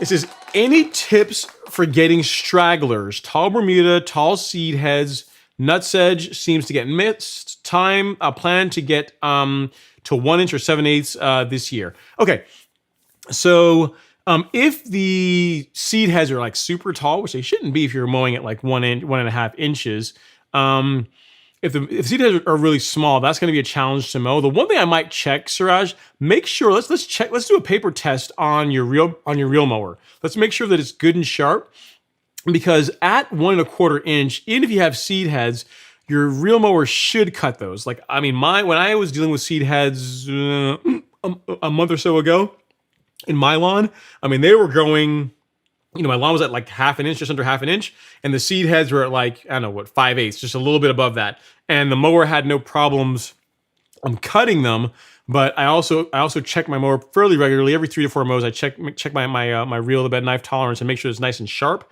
Make sure it passes the paper test, because if it's sharp, you shouldn't have a problem cutting seed heads or Nutsedge. If it's not sharp, that's when you're gonna have problems with cutting them. So I would look for that. Outside of that, I'm trying to think of what else I can tell you, what other advice I can give you for getting rid of them. I can tell you can go out and pull them, but that's kind of a pain. I would just check your mower, make sure it's sharp, because that should, given the height of cut that you went from 1.5 inch to 1 1/4 inch, that's a perfectly good height for a real mower. Now, if you told me you were mowing at like 2 inches, almost, really tall, like the limit for a real mower, like a true cut, like I think a true cut will go up like 2 1/4. Like if you were mowing really that tall, you were going to have problems cutting seed heads or cutting Nutsedge when mowed at that height. But at 1 1/4 inch, that shouldn't be a problem for your real mower, assuming it's sharp. So that's the thing I would look into, and let me know. And I like where you're going with it as far as going down to 1 inch or 7/8. That's a great cutting height for Bermuda. That's really going to help the lawn to thicken up. And is going to it's going to look better. It's going to help prevent weeds. It's going to do a lot of great things. All right. So the question Famji he had a question earlier about overseeding. It was about Bermuda. He says, overseed Bermuda with Bermuda that is not common. Okay. So before I answer the question, Famji, the thing I would challenge you on is asking you why you want to overseed your Bermuda lawn. Now, I have overseeded mine with Arden 15, largely because of some trees that died and one of them that got removed. The sod that was put in that was supposed to be Tifway 419 didn't match the existing grass. So if I'd known then what I know now, I would not have had them install any sod at all. I would have just plugged the area because that's a surefire way to get it to match. So what I did is I said, okay, well, I've already got like a mutt lawn where I've got like patches of different types of Bermuda sod. So I'm just going to introduce. First, it was Princess 77, but then which did fairly well. But then I went to Arden 15, which is like the successor to that. So I did that because I wanted to. I mean, even though the lawn's a mutt lawn, let the muttness be like as spread as evenly as I can possibly make it. So that's why I did that, and it also looks really cool from a standpoint of color. It's a deeper green. So it's a very pretty grass. So if you're doing it from the perspective of that, right? Like you just want to be able to, like your lawn is maybe already a mutt lawn and you want to try something new and you want to try Arden 15. The one thing I will tell you is that Arden and Tifway look nice together, like the two of them from a standpoint of texture and growth like characteristics. They look decent together. Those two grasses blend well. That's not true for all Bermuda types. So if you have Tifway and you're going to go with Arden 15, I can say that those two will play nice. If you have something else, without knowing, I can't tell you how well it's going to work. As far as the time to do it, you could do it now. Now is the time you're getting close to the point where you're getting a little bit later in the season. Really, once soil temps are above 65 degrees, more closer to 70, you won't have an issue with getting Arden 15 to germinate. The issue you're going to have now with it being as hot as it is keeping enough water on the lawn so that you get good germination. The nice thing about Arden 15 is that it will germinate nicely within 9 to 10 days. I mean, as far as like a Bermuda germinating quickly from seed, Arden 15 is the fastest I've ever seen it. It's really, really good, given good conditions, given good watering. But this time of year, you are going to be spending a lot of money on water if you decide to overseed your lawn. Like I did mine when I top dressed, which was in May. And for the month of May, I ended up with like a $540 watering bill. So it's pretty expensive. Now it would be probably a third more than that because like it's as hot as it is, I'd have to water the lawn. I'd have to run the cycles for longer and I'd probably have to do like an extra cycle just to keep the seed moist so you get good germination. So before you go and do this, realize that what you're basically signing up for, in addition to the price of the seed, is you're signing up to basically keeping your lawn wet, like having like a light drizzle running on your lawn for 3 weeks. And if you're good with that, then go for it. But I just wanted to give you like an idea of what you're getting into, like all the cons, like everything you have to realize when you decide to do this. Make sure the grass matches your existing Bermuda, and then it's going to take a lot of water to get it to come in nicely. So hopefully that helps. Thanks for the question, and I'm glad that we got to the bottom of it. All right, so Clayton Wilson is in the house. He says, "Hey, Ron, I have a major outbreak of chamber bitter, and it's spreading in the neighborhood. I just spot treated with Spectracide Weed Stop as surfactant. Any advice for control? Is Spectracide rated for chamber bitter? Let us see. Let's see. Is it? Yeah, it is. So yeah. So if you've already put that down, just give it time. Give it time to work, Clayton. What you'll probably want to do is if you did your first application and it's not getting knocked back, and you still have it's still, in other words, it's still around, which it probably will be, because Spectracide is probably on the safer side when it comes to herbicides. As far as like concentrations go, you may have to do a follow-up app. So it's probably not going to be a one and done with that, especially like you're saying it's like spreading everywhere. But I would just stick with that. I would stick with the Spectracide and just keep rolling with that on your lawn. I wouldn't change anything else. There are other herbicides that you could use for chamber bitter, but I mean, you've already started with Spectracide. Let's stick with that and see if that does the trick for you. Again, you may have to do a follow-up application, but that should work for you. Okay, let's see what we also have here. So Alex B is chiming in on the topic of annual rye versus perennial rye. And he says, I believe you can use annual rye varieties rather than seeding with perennial rye and killing it off in a few months. I've used some annual rye with some KBG partial renovation projects. I've heard that, Alex, but I've also heard that if you do, like the people that say to do, like as far as overseeding, like most of them don't do annual; they do perennial.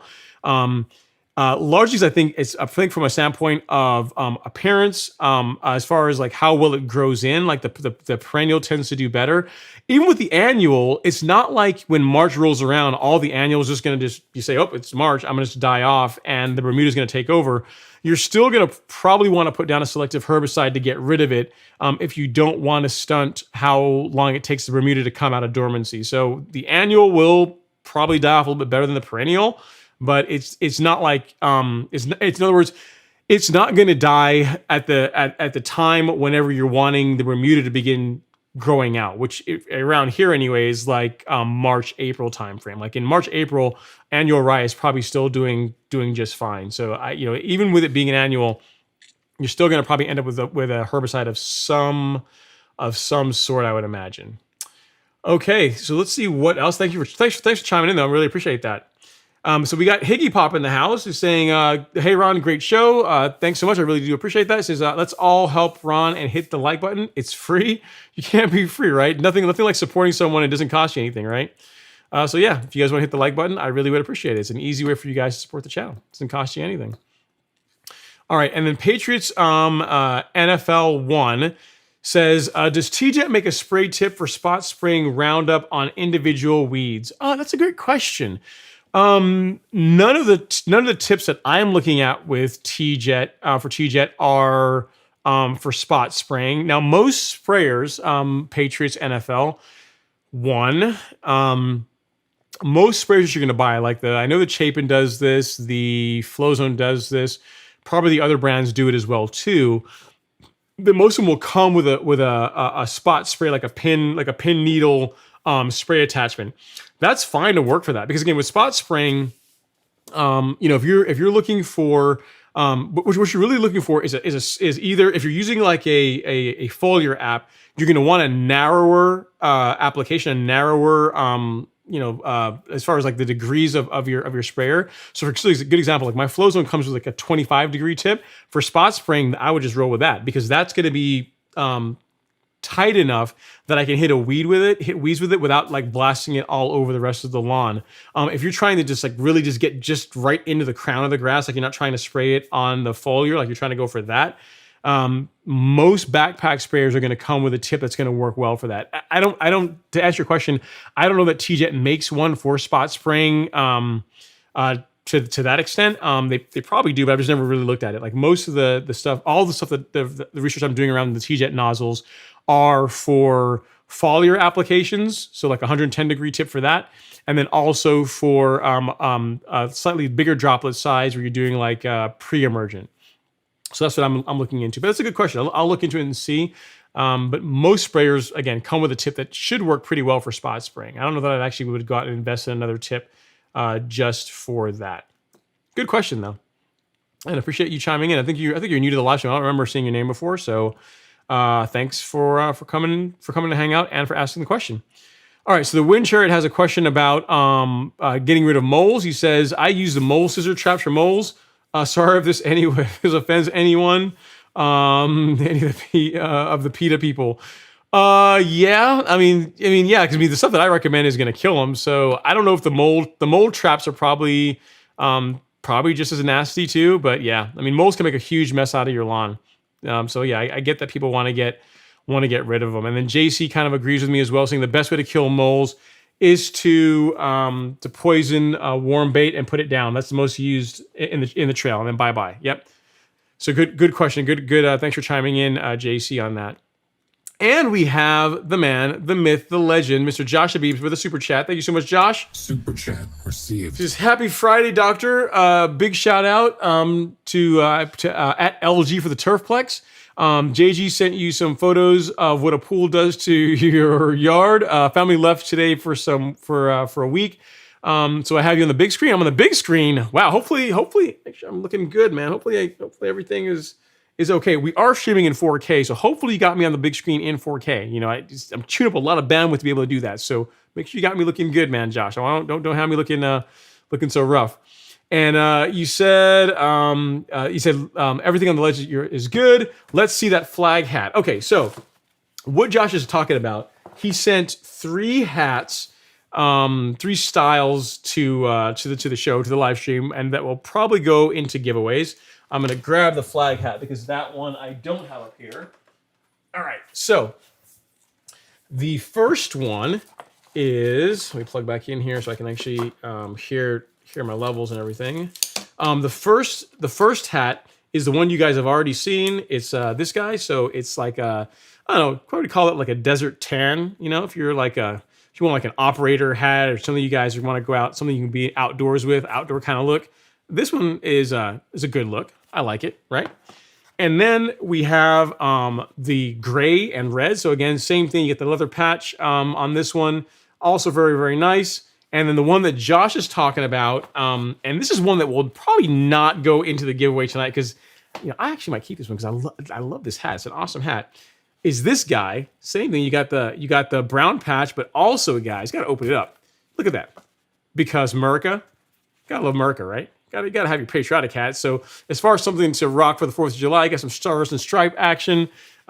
This is an awesome hat. This is going to be like a Sunday best hat. You know, this is going to be one, and it's not going to be mowing in this, not going to be sweating in this. This is going to be one you're going to keep nice for, you know, when you're going out, either on a maybe a patriotic event or 4th of July or whatever it happens to be. That's what your stars and stripe hat is for. So again, Josh, thank you so much for the generosity supplying these to the show for giveaways. And yeah, we will definitely make that happen. We might do one of the hats tonight. We'll probably do. Let's do the. I don't know. We'll do a vote as far as which one. That's probably a bad idea. I'm gonna get too many questions if we do that. But we'll probably do one of these two. Either the desert tan or the red. So one of those two. Drop them in. If you guys want the desert tan, just put like desert in the chat. And if you want the red hat, just put red in the chat, and then we'll decide on that. We'll add that one as one of the giveaway things as well. So we're going to be doing the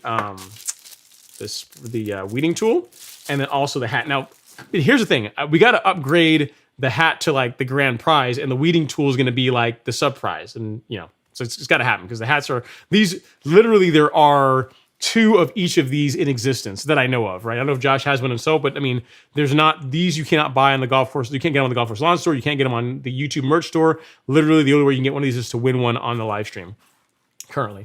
All right, Josh, well, thank you so much, sir. I really do appreciate it. Thanks for so much being a fan of the content of the channel and all the support, love and support.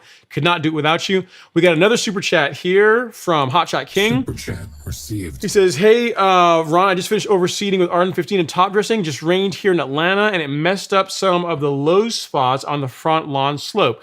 Should I throw down more seed and top dressing? Okay, so when you say it messed it up, so I guess some of it ran down. Yeah, you can add a little more top dressing mix to spot fix that one particular area. And then if you got to put a little more seed down, you can do that too. But here's the thing, Hotshot King, is Bermuda, right? So once the Arden 15 germinates, it's going to eventually spread. And I mean, I'm not sure how big an area we're talking about here, but if it's a small section, it's probably going to just spread and be just fine. But if you want to top dress it again and then put down some more seed, that's fine. That's fine to do too. So either way, whichever one works well for you, you can do. Sorry that you're dealing with that. I know it stinks to go put all that work into top dressing your lawn and to seeding your lawn, and then to have some of it run out from a heavy rain. But you know, you can bounce back. There's still plenty of time in the season. All right. Daryl is saying, hey, Ron, I had 3 neighbors I help here. They all have fungus dollar spots, and I told them to put out a fungicide. Shake my head. Yeah. So here's the thing. If they're neighbors you're helping, so they're new to the program, meaning they're probably not fertilizing their lawn, they can put out a fungicide. So, you know, recommend get them on that like Headway G Life or something with propiconazole in it. Get them doing that. But if they are new or they're not someone that's regularly fertilizing their lawn, kind of like what you're doing, you know, that's something you might want to suggest to them as well too. Get them on like that Humic Max or something. Get them on Humic Max, and you know, a little bit of nitrogen also can help with dollar spot. Help the lawn grow through that a little bit faster too. So good on you, man. Your lawn is looking really good, and you're helping out. You're spreading the love. You're helping other people out. I like it. It's always good. Always good to do that. Okay, so we have an issue here with spurge, and I'm sorry you're dealing with this, Gary. I dealt with spurge really nasty last year, and let's take your question. So he says, "Hey Ron from Southwest Texas, we're right here on the U.S.-Mexico border, 150 miles west of San Antonio. Problem." He says, big caps. Problem. Spurge is running all over our Bermuda lawns. Mine is common. What will get rid of this menace? Okay, so you can use. Okay, so it depends. It depends. How much pain you're willing to endure, Gary. So if you want something that will hurt spurge, will knock it back, and has the least likelihood of doing damage to your Bermuda lawn, Spectracide is a good option. So I'll show you that. This is a good option for taking care of spurge. This will kill spurge and a bunch of other weeds. That's an easy way to go. So as far as being able to go out to Home Depot and get it and pick something up that's super easy to get your hands on, that's what I would go with. Now, what I have used in the past as far as combinations for spurge is I've used a combination of Dismiss and Speed Zone. Those are two super, like, as far as like some pretty heavy hitting herbicides. Those will work really, really well. Like, those will knock out spurge. They'll absolutely smoke spurge out. But the downside to using those is that they will discolor your lawn. They will discolor your lawn if you decide to go with a Dismiss Speed Zone combination. So that's an option you can use for spurge. If you want something, another option, it's probably be a little more pricey, is you can use, you have Bermuda, you can use Celsius on your lawn. That will help with get rid of spurge. And the nice thing about Celsius, that is not an issue, that one advantage Celsius has over the ones that I've mentioned, like Dismiss, Speed Zone, and even the Spectracide, is that as far as temperature restrictions, really those other ones, like the Dismiss, the Speed Zone, and Spectracide, you don't want to be spraying those when temperatures are really high, like right now. Like when the temperature gets to be 90 degrees or higher, you really don't want to be spraying those on your lawn. You can, but it is going to like materially damage or knock back the Bermuda. It's gonna yellow it. Not gonna kill it, but it's gonna look ugly. Whereas Celsius has the advantage of being a herbicide that you can spray that will knock out spurge, and you can spray it. It doesn't really have temp restrictions as far as like some of these other ones do. So if you want to go Celsius, it's a little bit more pricey than any of the other options that I mentioned. But as far as something that will definitely take care of the problem, and also has the benefit of being able to spray it over a broad range of temperatures, Celsius is the way to go. So let me send that to you here. So at Gary and Celsius. So that's the one I would go with. The other ones, if you don't do Celsius, you can get Spectracide at your local big box store. So I would either do Celsius or Spectracide. I actually wouldn't do the Dismiss or Speed Zone because if you don't mix those properly, you're not very, very careful, you are going to turn your entire lawn yellow. So Celsius is the one I would probably go with. Hopefully that helps. Sorry you're dealing with spurge. I know it absolutely stinks, but we have a way forward, right? So that's always good. All right. So Rusty's in the house. He says, Keith Seacrest is Rusty here from South Louisiana. What's going on, Rusty? Thanks for coming to hang out in the live stream. I appreciate it. And then a follow-up question here from Wind Chariot. He says, hey, Ron, as a precaution in the fall, I want to treat my lawn with Heritage G or Headway G. I've had problems with fungus in the spring. Which do you think would be best? Of the two, probably Headway, because you've got propiconazole and azoxystrobin. Headway is just, Heritage is just azoxystrobin. So if you want to use something that has a little bit broader coverage, so if you say you're trying to prevent some spring dead spot, Headway is a better option. There's also another fungicide that Syngenta makes. It's Velistar or something like that. It's a high dollar one. I think Ballista is what it's called. That's one also too that you can also spray in the fall that works against that you can use as a fall fungicide application, but it's expensive. I mean, it's like $300 something for like a bottle of this stuff, so it's kind of pricey.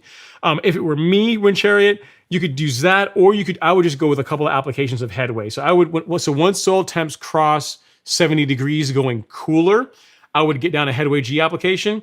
And then 28 days later, do a second one, and then that should cover you for issues as far as like spring dead spot in the in the spring. That should take care of any fungus that's going to rear its ugly head in the springtime. Also, to also prevent issues with fungus problems in the spring, is limit how much nitrogen you put into the lawn going into the fall. So when the lawn's going into dormancy, let it go dormant. If you want to fertilize it and go really light, you can, but don't go out there and be slamming like tons of nitrogen in the lawn in the fall months, because that also adds to the problem of fungus in the springtime. So something to consider there as well, in addition to a couple of fungicide apps. All right. SMK's in the house. What's going on, man? Thanks for coming to hang out. Always appreciate seeing you. He says, what up, Ron? The pre-vacation T-Nex application hurt the lawn. I applied 0.38 ounces per 1,000 square feet. My Bermuda is used to 0.30 per 1,000. Any advice on recovery? It's sleepy looking. I've only mowed twice in 10 days. Just time, man. It's gonna grow through it. It'll be fine. It's funny because 0.38, if you've got like a Tifway, like a hybrid, 0.38 is just fine. Like I've done that on my lawn, but like that's the rate that I normally use, and there's no issues at all. Are you certain that you did put it down at that rate, SMK? Like, are you sure you didn't go heavy? Because if you went heavy, if you applied more, that could cause the issue. But to answer your question, there's not a ton you can do once the PGR is down. The thing is, it's only going to be a 3-week problem. And really, given that you went at a relatively lower rate, like you didn't tell me you applied it like 1 ounce per 1,000, which there's people that have done that. It's not going to, the lawn will bounce back sooner than you think. So you only mowed once in 10 days. Probably around the 2 to 3 week mark, you're going to see that the lawn is going to start growing normally and the color should return.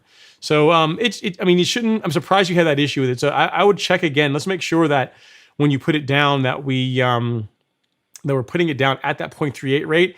And if you use Turfplex with it, I'm not sure if you did that. I don't see, and this if you mentioned it.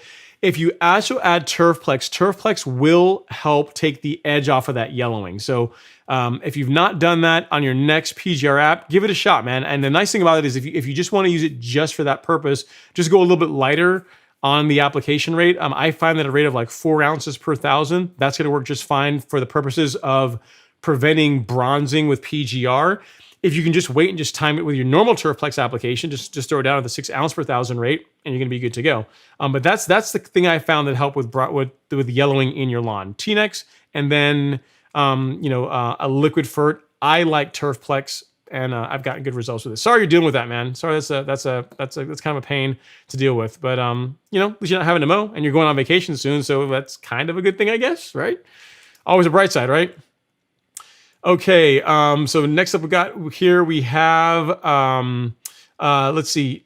Alex B says, at Daryl Tunstall, do they listen and do the applications or no? Okay, so that's not a question for me, it's for Daryl. So he's talking, so what Alex is talking about, if Daryl's helping his neighbor, are they also doing the same applications that Daryl's doing? Don't know. So side conversation. All right. So Bama's number 1 says, hey, happy Friday, Ron. So my first year lawn, and I'm happy with this year's progress. But for now, common Bermuda is sticking out. No real mower yet, but what would be your way to attack it? 80%, 80-20 common. I don't know, man. I mean, the common is going to be hard to get rid of. It's the whole idea of like, of killing or getting rid of the common or having the Tifway or you're having your hybrid grow through is not really going to be a thing. What I would do is just mow it. I mean, if you can pick up your mowing frequencies, if you're able to mow twice a week, even if you have hybrid in a common, if you're mowing frequently enough to where you're not allowing them to get like big like boosts or big surge, just a big like time periods where they're not being cut, the different growth rates between the common and the hybrid are going to become less apparent. And the texture from a distance is not going to be as apparent. When you get up really close, you're going to be able to see the difference between the hybrid and the common. But from a distance, if you're able to keep your mowing, pick up that mowing cadence, and that you're not going to see it, it's not going to stand out as much. So that's not the best. I wish I could give you better advice as far as how to make it all one type of grass. I mean, short of blowing away the common Bermuda, like doing a renovation, like getting rid of it. Blowing away the whole lawn and starting over.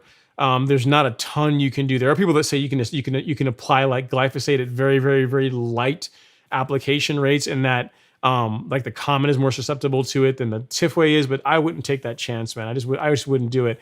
If it were me, which is how I normally answer questions, like what I do if I were in your situation, I would just pick up my mowing frequency, keep the grass nice and tight, an 1.5 inches or shorter. Once you start real mowing, and then the visual differences are going to be less apparent if you're able to do that. So hopefully that helps. Get your real mower, man. Get a real mower. It's gonna help a lot of these issues becoming less and less apparent. All right, Kelby Ruiz is in the house. What's going on, Kelby? What's going on? You're a Happy Days fan, like the Fonz fan? Is that what you're saying? Let me scroll down here into some super chats. I got some here that I got to address. I got one from LG. I got to take care of that one. I don't want to take the chance of angering the LG. He says, what's going on? $20. Thank you so much, sir. I really appreciate it. He says, enjoying the Haitian rum and Coke, courtesy of my BFF at SMK. Everybody give a thumbs up if you've sprayed Turfplex within the last month. That's a great point. So I'm glad that the rum made it to you, SMK. That you were able to make everything connect up and you were able to get that. So that's awesome, man. That's a cool part of the live stream. So outside of me answering lawn care questions and we're just us having a great time, like people are also becoming friends outside of this as well too, which is also really, really, really cool. And a rum and Coke is always good, man. I'm sure you have to let me know which Haitian rum he recommended, man. I do like a rum and Coke now and then. There's like a Venezuelan rum that I like called it's called Aniversario, Pampero Aniversario. It comes like in this leather bottle. It's actually pretty good. It's one I've partaken of for many, many, many years, but I've never had a good Haitian rum. So you have to let me know what it is, LG. I'll have to see if I can find it locally if it's a good rum. So thanks SMK for the generosity, and thank you LG for the super chat. And now we got a super sticker here from Rob Schott. Super chat received. It's a pair lifting some weights saying, keep it up. I plan to, man. I'm going to do my best to try and keep going. As long as you guys keep showing up, I'll keep making the content. How's that? How's that for a deal? I appreciate the support, Rob. Thank you for the generosity. And then Bama's number one. It says, over the years, will hybrid choke it out? Not likely. So here's the thing. I can say for you, Bamas, hybrid Bermuda tends to tolerate being cut shorter than common Bermuda does. So if you get a real mower and you're going to start cutting the hybrid, like let's say, half an inch, which common Bermuda does not like as much as hybrid, you're putting the hybrid at an advantage and the common at a disadvantage. So, if you do that for several years, would the hybrid spread more while the common suffers? Yeah, probably so. But it's a multi-year progress. It's not like you're going to do that for one season and then you're going to wake up after a year of mowing really short and the common's going to be gone and the hybrid's going to be the dominant grass in the lawn. So again, if your big thing is to get just one grass type as quickly as possible, a renovation is the way to go. But once you start real mowing, and if you're able to keep the grass short, the visual differences are going to be a little bit less apparent. So the more often you mow, the less it's going to stand out, if that helps. So hopefully that helps with the answer to the question. All right, Michael Harmer says, thoughts on the Yard Mastery backpack sprayer? I don't know. I can't levy an opinion, Michael Harmer, because I don't have one as yet. So I'm going to see if I can get my hands on one. I've been doing some testing here lately, just a bunch of around sprayers, right? So I've done like the video on backpack sprayers comparing the Flow Zone and the Chapin, and I'm doing some sprayer tip stuff, and then do the video on like calibrating a sprayer. I'm going to be testing out some other sprayers here soon. If I can get my hands on the Yard Mastery one, I will be testing that one out too. I'll do some content on it and show you guys my thoughts on it. I mean, a sprayer is a sprayer. I mean, I think that if you guys see the way I do reviews, I typically don't bash anything, even if I don't necessarily like it. I tend to point out the pros and cons of anything. So yeah, I can't offer an opinion as yet, Michael, because I've not used one as yet. The one thing I will say is, knowing Alan and knowing that he doesn't put his name behind garbage, it's probably going to be a good product. So without seeing it, without actually having used one yet, I can say that most people are probably going to have really good results with it, because Alan doesn't, he doesn't, like, his brand means a lot to him. So he's not going to put something out there that that's not quality, that he's not going to test and beat on a little bit himself. So yeah, I think it's going to be just fine. But I will do my best to get my hands on one, so I'll be able to give you my informed opinion and my informed viewpoint on it. Okay, so Dwayne has a question about height of cut. He says, "Hey Ron, recently raised my height of cut from 3/4 of an inch to 1 inch. Are there any advantages from raising the height of cut outside of mowing less frequently? As the season goes ahead, should you ever raise your height of cut with Bermuda?" Yeah. So some of the advantages of raising the height of cut, there are some. And especially in the way that you're doing it, right? So you're talking about going from 3/4 of an inch to 1 inch. So just a little bit, 1/4 of an inch difference, right? You didn't tell me you're going to go from like 3/4 of an inch to 2 inches. Like that, I would not recommend doing. One of the positives of that, of going from 3/4 to 1 inch, like you said, that you can get away with mowing a little less frequently. But another advantage is that you're also less likely to scalp the lawn. So if you keep your mowing cadence about the same. So let's say you mowed the same amount, but you're mowing a little bit taller. Remember, 1/3 of 1 inch is 0.33 inches of grass, right? Versus at 3/4 of an inch, 1/3 of that is 1/4 of an inch. So your tolerance, the amount of fudge factor you have of mowing the grass, of missing a mow, and then getting out there and mowing at your whatever height of cut you're at, and reducing the chances of getting like some scalping or some brown areas or some discolored areas of the lawn, like that goes away with slightly higher heights of cut, especially this time of year with the temperatures going up. Because right now, like Bermuda is loving life. It's growing I'm not gonna say like a weed, but it's growing like crazy. Like Bermuda is absolutely just taking off right now. So if you can't get out there and mow super often, like if you can't get out there and mow this time of year 3 times a week, it's a good strategy to raise your height of cut a little bit.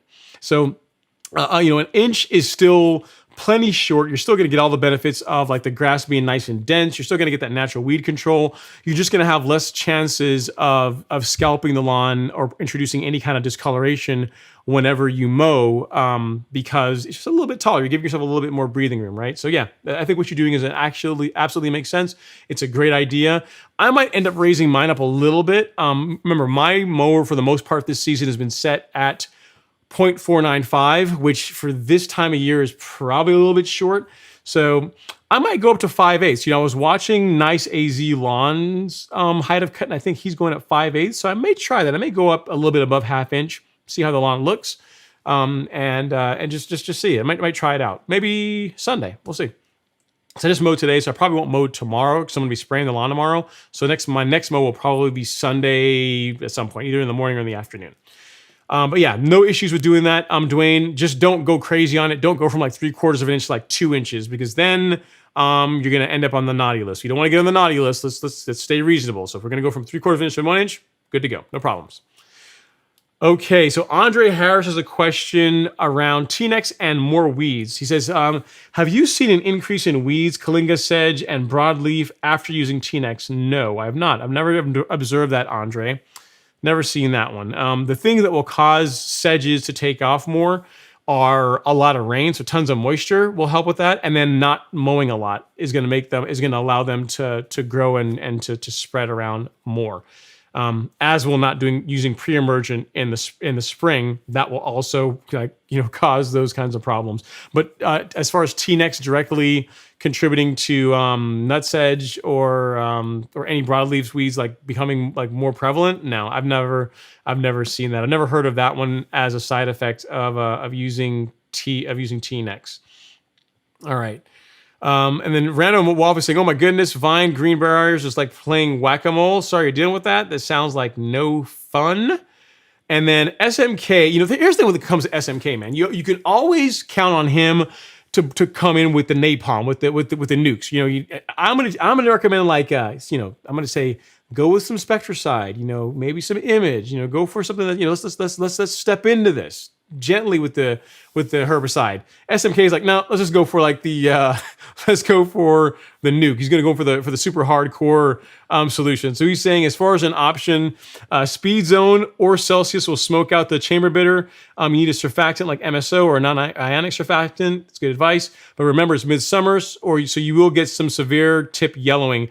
Of those two, Celsius is probably going to do less damage than Speed Zone. Like Speed Zone, I'll tell you, as far as like something that will absolutely smoke chamber bitter, spurge, pretty much everything, like most things, Speed Zone and or Dismiss will absolutely do that. Great for doing that. but you are going to discolor your lawn. Like literally, I'm not one of these people who are going to say, oh, read the label, follow the application rates, and you can have a good result. You will have a good result, but part of getting a good result with Speed Zone is discoloration. Like your lawn is going to get like temporarily, keyword temporarily, yellow. And for how long? Yeah, a week to 10 days. It'll bounce back and go back to its glory, but it's going to be, you're going to see, you're in for a full week of like discolored grass if you do that. But the weeds are going to be gone. I can guarantee you that. It will take care of it. Okay, so we have a question here about reel mowing, a topic that is near and dear to my heart, and Kelby Ruiz is talking about that. She says, hey, Ron, I finally have my front yard looking amazing, but I also got my hands on my first reel mower, an Earthwise 7 blade. Like it? That's awesome. Any tips on washboarding as I start the process of going low, mowing twice a week? But before I answer your question, we must first clap it up and congratulate you on the reel mower. It's got to happen. It's got to happen. All right. So on washboarding with a manual reel mower, I too have dealt with this. And the thing you're going to have to learn, Kelby, is the walking pace you can do, the mowing pace you can do, that's fast enough to keep the reel mowing turning fast quickly that you get a good result, but not so fast that the mower is literally bouncing as you're mowing. So it's like a happy medium, and it's something that I can't really describe. Just as you begin mowing more, you'll kind of develop it. But what you're getting, the washboarding you're getting is from the mower. Like literally, as you're doing it, the mower is like leaving the surface just ever so gently as you're mowing. What else can also cause washboarding is when you first start. Like say you were mowing at like, I don't know, 2 inches or something like that, right? And then you start you switch to a reel mower, like a manual reel mower with that, and you lower that height of cut. That's a lot of grass. Like going from like say 2 inches to an inch, that's a lot of grass for the reel mower to have to cut. So when you're making a major height of cut change, for those first couple of mows, you're probably going to get some washboarding as well too. But once you get the lawn used to that height of cut, so if you're not changing the height of cut anymore, the lawn is established at an inch or whatever it is you happen to be mowing the lawn at. Then keeping washboarding away is all about your mowing pace. It's all about it's like a happy medium, and it's something you just have to, it's a feel you have to develop for yourself over time, where the mower is grounded nicely and you're walking at a good pace, at a brisk pace where you're getting a good cut, but not so fast that the mower is actually floating and bouncing as you're cutting across the line. It's just something you're gonna have to work on, and just you'll get better at it as you do it more. So what you're dealing with, you're not doing anything wrong. It's completely normal. As you mow more, you'll get better at it. That's the best advice I can give you. Just keep doing it. Twice a week is great.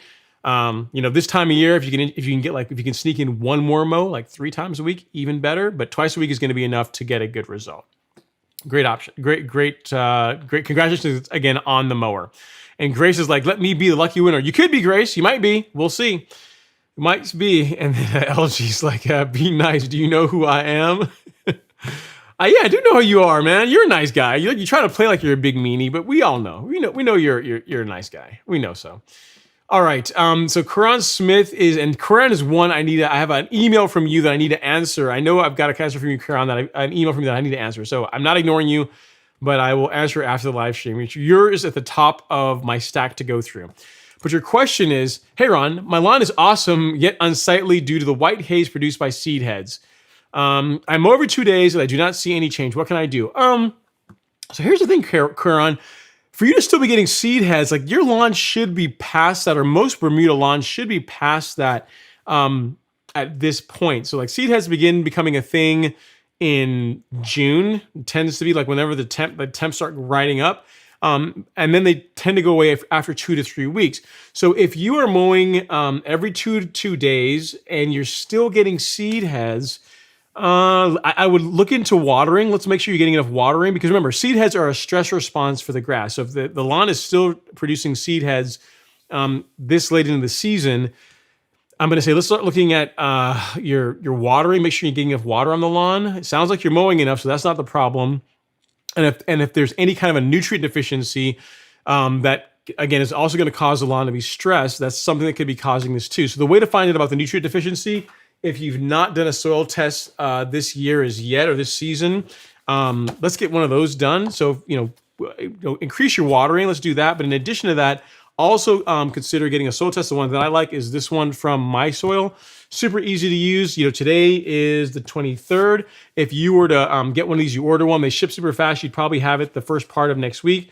And then a week from then, you're going to get your results back. And then I'll be able to say, wow, these are the things that are going on with your lawn. These are the deficiencies. Let's address those and see if that helps with the issue you're dealing with as far as the seed head goes. Because it sounds like you're doing the right things. You're mowing enough, definitely. Assuming your equipment's sharp, which it probably is. The next thing is water and nutrient, right? So check your watering and try adding a little bit more water to the lawn, assuming that you're you have some way to do that. And then the next is going to be what I was recommending: get a soil test and get a soil test done, and then let me know what the results look like, and we can come up with a plan of action. As far as where you can get one, you can get those at the Golf Course Lawn Store. They are in stock and shipping today. So yeah, hopefully that helps. And I do have your email. I promise I will answer it tonight when I get done with the live stream. I'm sorry that I'm just lagging behind, man. Okay, so let's see what other questions we've got going on here. Papa Mo's Low is saying, I put a pool at my last house, so I didn't have anyone driving all over my lawn, and it was still a huge mess. Yeah, it makes a huge mess, man. A pool is more destructive than you think, but they also, like the one that my neighbor's putting in, is going to be pretty awesome. It's a pretty baller pool. So if you're good with like doing the pool and know that you're going to be doing a full lawn renovation after the pool goes down, then go for it. No worries. No worries at all. Let's see. Robert Mahoris is in the house. Is howdy. I just caught the tail end of the fungus discussion. Both in my son's Bermuda and Zoysia, we started seeing lots of small, round, brown patches, maybe 4 to 6 inches in diameter. It sounds like brown patch in diameter. I'd like to go liquid if at all possible. Yeah. So if you can get if you can get your hands on some propiconazole or azoxystrobin, if you want to spray those, you can. You should be able to find that on Do My Own. You know me, I'm a granular guy, so I'm going to tell you to go with Headway or Heritage G, probably Headway this late in the season, this game, to make sure you're giving yourself the best chance to kind of get rid of whatever you're dealing with, the brown patch you're dealing with. But if you want to go the liquid route, just go to Do My Own and find some propiconazole or azoxystrobin or both, and just spray those at the rate per the label. Make sure you got your PPE and everything. And yeah, that's what I would do if you want to go the liquid route. If you want to go granular, then Headway. That's what I'm going to say to go with. And for anyone that's seeing this question and wants to get their hands on some Headway G, I am going to put that in the chat, and I'll link you anyway, Robert. Even though I know you said that you're going to go with liquid. Let's see, at Robert, because you might read the label for Headway G and decide, you know what, I don't feel like gowning up and doing all this crazy stuff, and might want to give it a shot. There you go. All right, so next up, LG is saying, I'm not as nice as as Ron Henry portrays me to be, but always be nice to you. Yeah. You're a big softy. And yeah, JG, keep me posted as far it goes. You said, we have a vacant lot right behind us. No need to mess up the KBG, or you'd never agree. Cards are in my favor here. Okay, so if you got like a bare area of the lawn or a bare lot, as you say, that you don't have like grass you're trying to develop, then yeah, you're probably not going to do a ton of damage as far as that goes. So yeah, it should be good in that case. Tim, the lawnmower man. Hey, what's going on, man? Cool thumbnail. That's cool avatar and a cool name. I guess you like you're a lawnmower guy, right? Thanks for hanging out in the live stream. Appreciate that. And let's see what other questions we got going on here. Two Monsters says, hey Ron, enjoy the live videos. You're very welcome. Thanks for hanging out. I'm about 2 weeks into my renovation. I killed off the Bermuda and replacing it with tall fescue. Sorry, man. I don't know how I should feel about that. I mean, I guess if tall fescue is your thing and that's what you want to do, I think it's a mistake, but if it makes you happy, go for it. I can't argue with you. But at least you're doing it the right way. You're doing a full renovation. You're trying to kill off the Bermuda and you're replacing it with the fescue. So good luck on the lawn renovation project. Tall fescue can look really good. Just make sure you're mowing it nice and tall, like it's as the name kind of says, and hopefully you get a good result. All right, so Robert is saying he's backlapping his Flex 18 inch for the first time, and now it's cutting paper Now it's not cutting paper, just bending paper. What do I do next? Using 120, great group, head Londo. Okay, so after you backlap it, again, I don't backlap my mowers. I just adjust the reel to bed knife tolerance, and I've not had a need to really do that this season. I just take it into the fine folks at Jerry Payton, have them sharpen it up for me. One thing you might want to do, Robert, if you've not checked this on, I think the flex is the same. I'm pretty sure the flex is the same way as the fixed head cutting units. There are two bolts, and they are, I think they're 5/8, and they are two adjustment screws for the reel, the bed. It's called, I think it's the in Toro's documentation, I think they call it the bed bar adjustment screws or bed bar adjustment bolts. And what they are is it's two bolts and it has ratchets on them. So after you go through doing your backlapping, you may need to check, you may need to go in on those. So turn them clockwise. That's going to decrease the tolerance between the reel and the bed knife. So it's going to increase the likelihood that it's going to cut paper. But if after you do that, after you go in, like I would adjust it, like say 2 notches at a time. So go like 1, 2 on this side, 1, 2 on the other side. See if you can cut paper. If you get to the point where there's like noticeable friction, so there's noticeable contact between the reel and the bed knife, and it's still not cutting paper, you might be in the, you might be at the point where you need to take the cutting unit in to get it ground and get a grind put on it. But try that. Try adjusting the bed bar adjustment screws. That normally does the trick. Give that a shot and let me know how that works out. Okay. Next up, we have Myrtle has a question about stripes and reel mowing. It says, how long should stripes last? Reel mowing at 5/8 to 3/4 of an inch. Mine seem to go away after about 1.5 days with perennial ryegrass in the Northwest. Yeah, it depends, man. So with Bermuda on my lawn, it typically lasts a couple of days. They'll begin to fade away then. They don't go away completely, but as far as like when it looks their absolute best, like the day after I mow, like so if I mow tonight, right? Tomorrow morning, the stripe action is going to be on point. It's going to look really good. Like once the dew goes away, the stripes are going to be looking solid. The thing with stripes, though, is, believe it or not, the taller you mow your grass, the better the stripes are going to look. Now, you have perennial ryegrass, which stripes really, really well.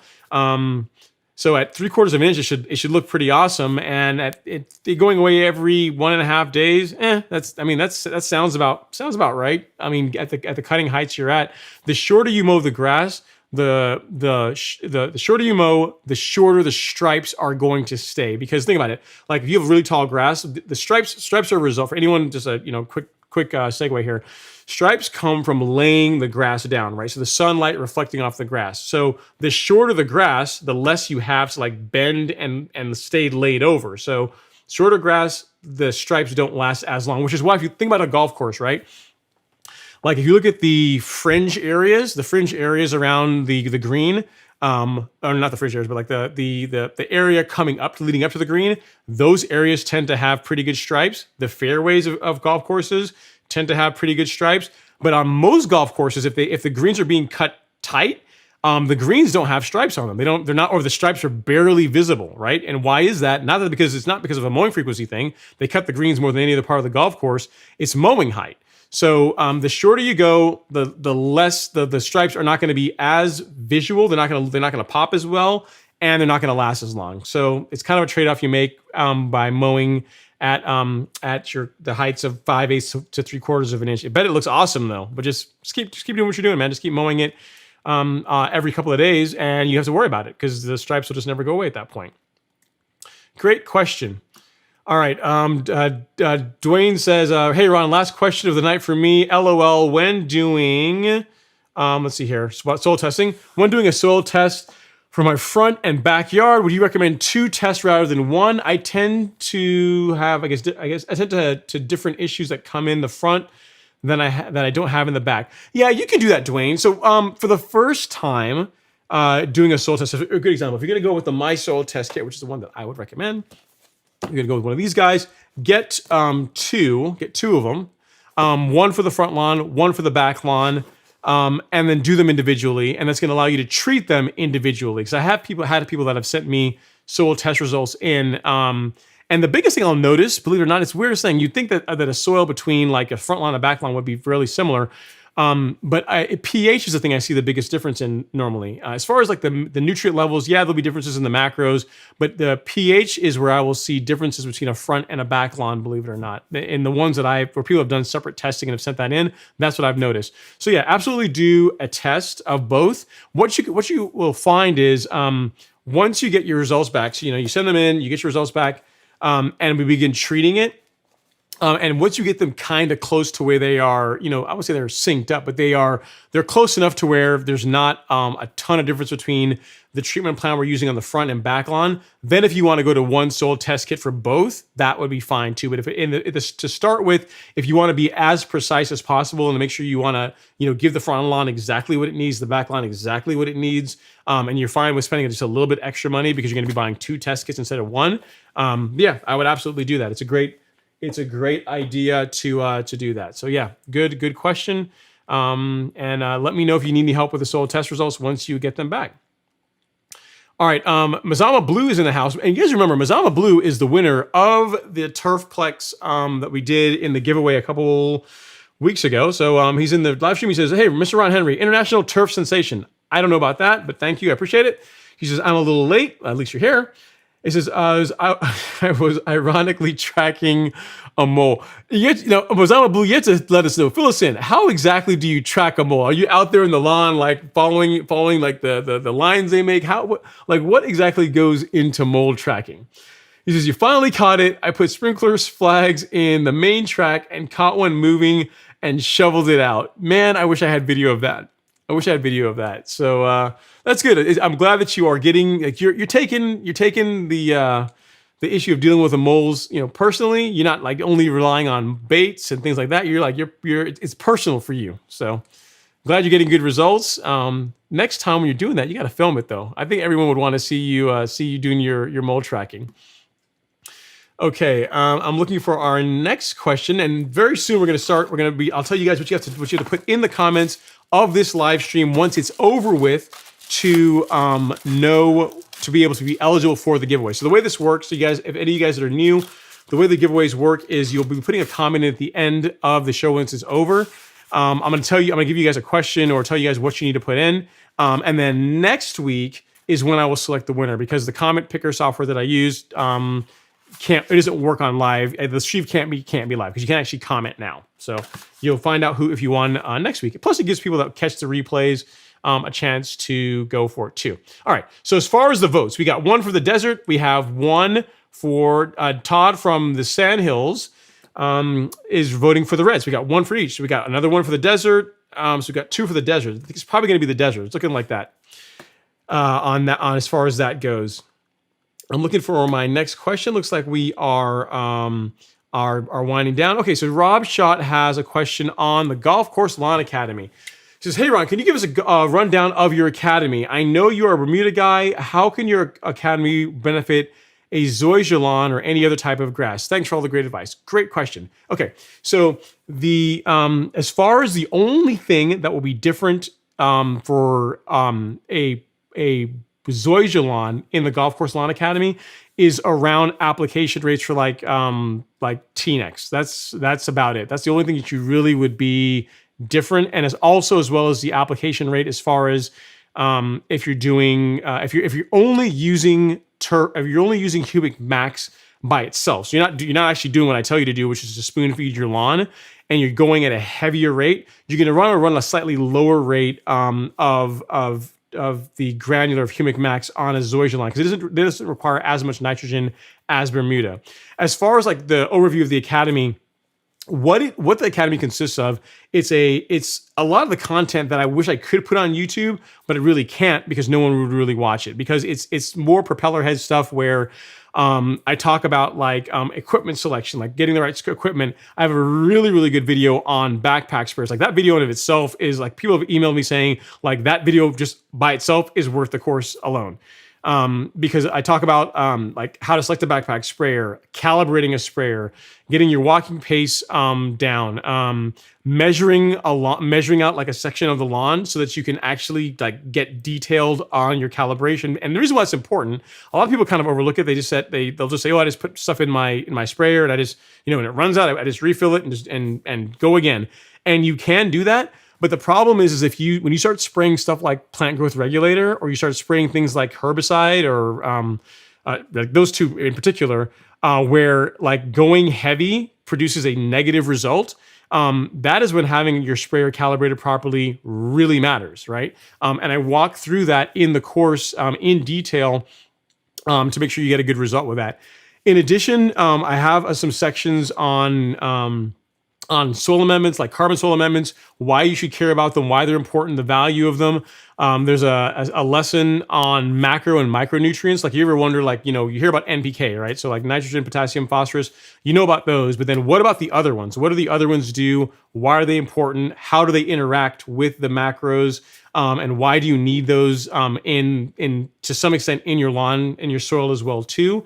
Talk about all those kinds of things. So yeah, so it's a more concentrated method for learning about like my approach to lawn care, and a lot of it really it boils down to creating great soil, right? Create great soil, and then great grass as a byproduct of creating good soil, and then just mow a ton. So if you want, so it's a lot. So some of the content, most of it, like the majority of the content in there is stuff that I just can't put on YouTube because it's just not going to get the reach that it would in a course. It's something that fits really well for someone that is interested in those topics, but not so great for someone that is just wanting to be entertained, if that makes sense. Now, there is some of the content that's in YouTube that I've recut and used in there as well. For example, the video that I did earlier this season on Preemergent, like that video is like that. What you saw on YouTube that's what's also in the course as well too, because there's not a ton of difference of what I would tell you in the course outside of what I actually showed on YouTube. The same thing for the top dressing video,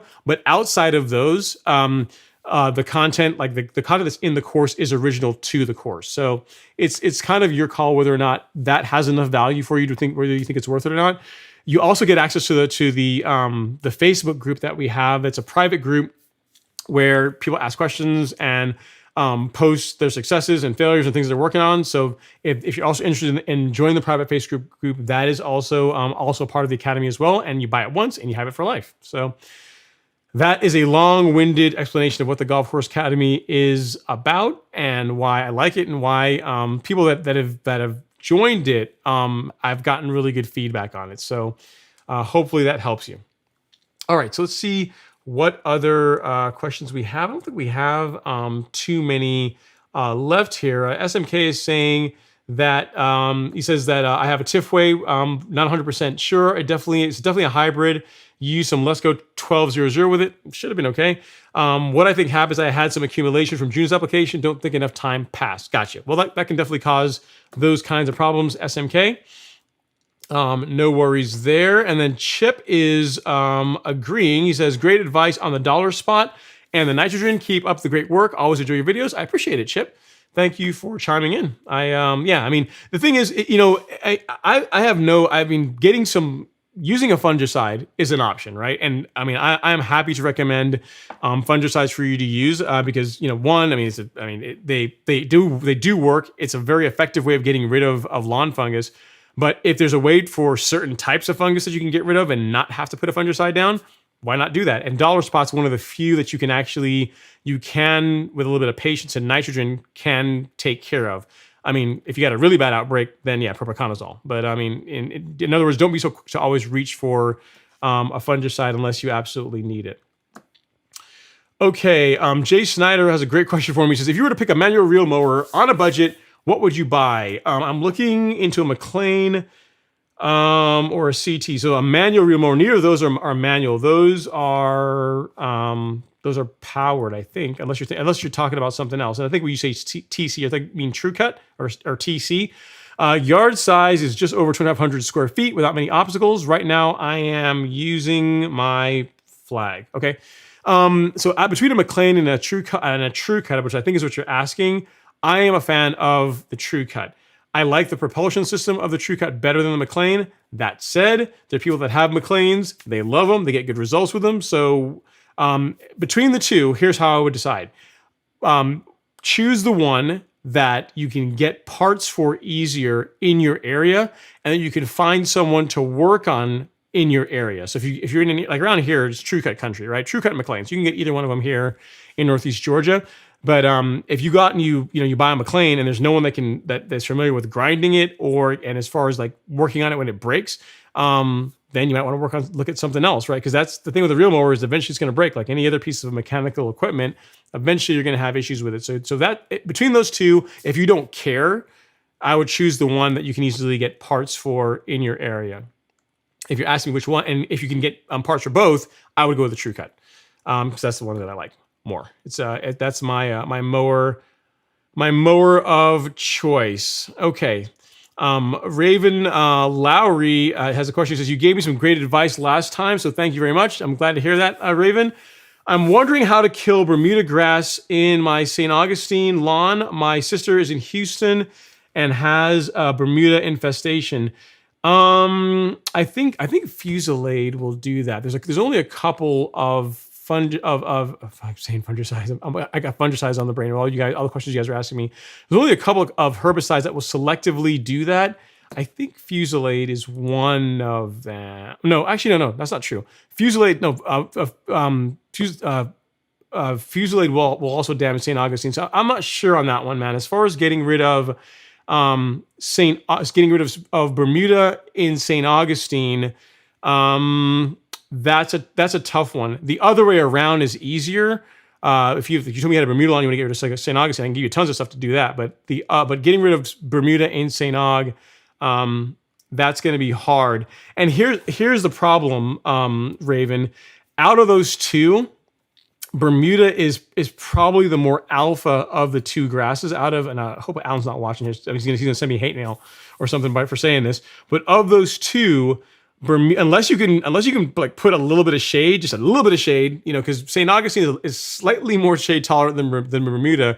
Unless you can introduce a little bit of shade to the mix, like Bermuda is probably going to win that fight with the St. Augustine. I can't think of a selective herbicide that you can use in St. Aug that will nuke the St. Aug but not hurt the Bermuda. If anyone has one, feel free to drop it in the chat below. I know someone was mentioning Fusilade, but that's not. That is for getting rid of like Bermuda in Zoysia, and also for getting rid of or damaging St. Augustine in Zoysia. But I don't think it won't work for Bermuda in a St. Augustine lawn. So sorry, I don't have a better answer for you. Maybe learn to love the Bermuda because it's actually pretty cool if you start cutting it nicely. But yeah, so I don't have a better answer for you on that one. And then Jay Schneider says, American Lawn Company, Real Mower Company, cutting twice a week and probably could cut every 3 days. So if you have that currently and you want to go with a TrueCut or a McLean, again, my answer still stands the same. TrueCut for me, that's my recommendation. But if someone wants something else, you can always do that too. And I appreciate you, Daryl. You said one of my neighbors is on your program and the other two I'm working on. That's awesome, man. Well, just show him your lawn. I mean, as far as the gentleman that asked about the program, like literally this, ask Daryl. Daryl is Daryl, the guy that's chiming in here. All these pictures are from someone that literally followed my program verbatim. So he did top dressing. He got a reel mower. He did everything that I suggested. He aerated. He top dressed his lawn. Like all this stuff is discussed in the academy. And then he also used the fertilization program that I recommend that's spelled out in detail in the course to produce some pretty incredible results. So it definitely is not the only way. I'm not saying that my course or my academy is the only way to get a great looking lawn. There's other ways you can do it. You can actually watch a lot of my content that I put out for free on YouTube and get a great looking lawn too. But if you're looking for something that's really targeted, that's just going to save you a lot of time, then just get the academy. Just sign up for the course. All right. So Suraj has a question, another real more question. He says, another real more question. I bought an old GM 1600 and restored it, mowed about 4 times with it. Just today, the mower stops when the reel is engaged. Reel and drum stops. Okay, the mower stops when the reel is engaged. The reel and mower drums. It sounds like you might have a broken belt. I've had that happen to me before, Siraj. On the Greensmaster, on the sides, there's like these 2 covers.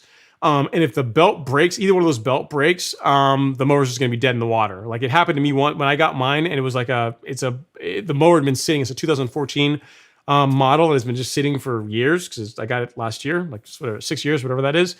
And when that belt broke, like literally all propulsion stopped, the reel's not spinning. It sounds to me like a broken belt is what it sounds like. So pull those covers off. If you want help with that, I've got a video on my channel, a couple of videos on how to do that, like how to pull those off, how to replace the belt, all this kind of stuff. So check that out. Check my channel. I've got a video. It's got like 6 views on it because like only it's a very, very niche video, but in your case, it's the video for you, man. Check it out. So watch that video and it should point you on the right path. Very, very good. You said you check the drum moves when the reel's not engaged, check the belts and clutch cable and they're not loose. Any ideas? So you may have checked the belts that are under the guard that's that's on top of the mower that rides alongside the engine. But there's also 2 belts that are behind some covers. You have to remove those covers to see that belt. And I don't have the belt here to show it to you. I've got like some spares, but it's like a 1-inch thick belt that if it breaks, the mower's gonna be dead in the water. But check that out and let me know if that helps you out. And again, I've got some videos that will help you out with it. Okay. So other questions we got going on here. Alexander Lee, guys, we have YouTube royalty in the house. The man, the myth, the legend, Alexander Lee, my neighbor. He's saying, hey everyone, good seeing everyone, both old and new, and still in the lawn game. Yeah, Alex is still out there, man. He was out mowing this afternoon.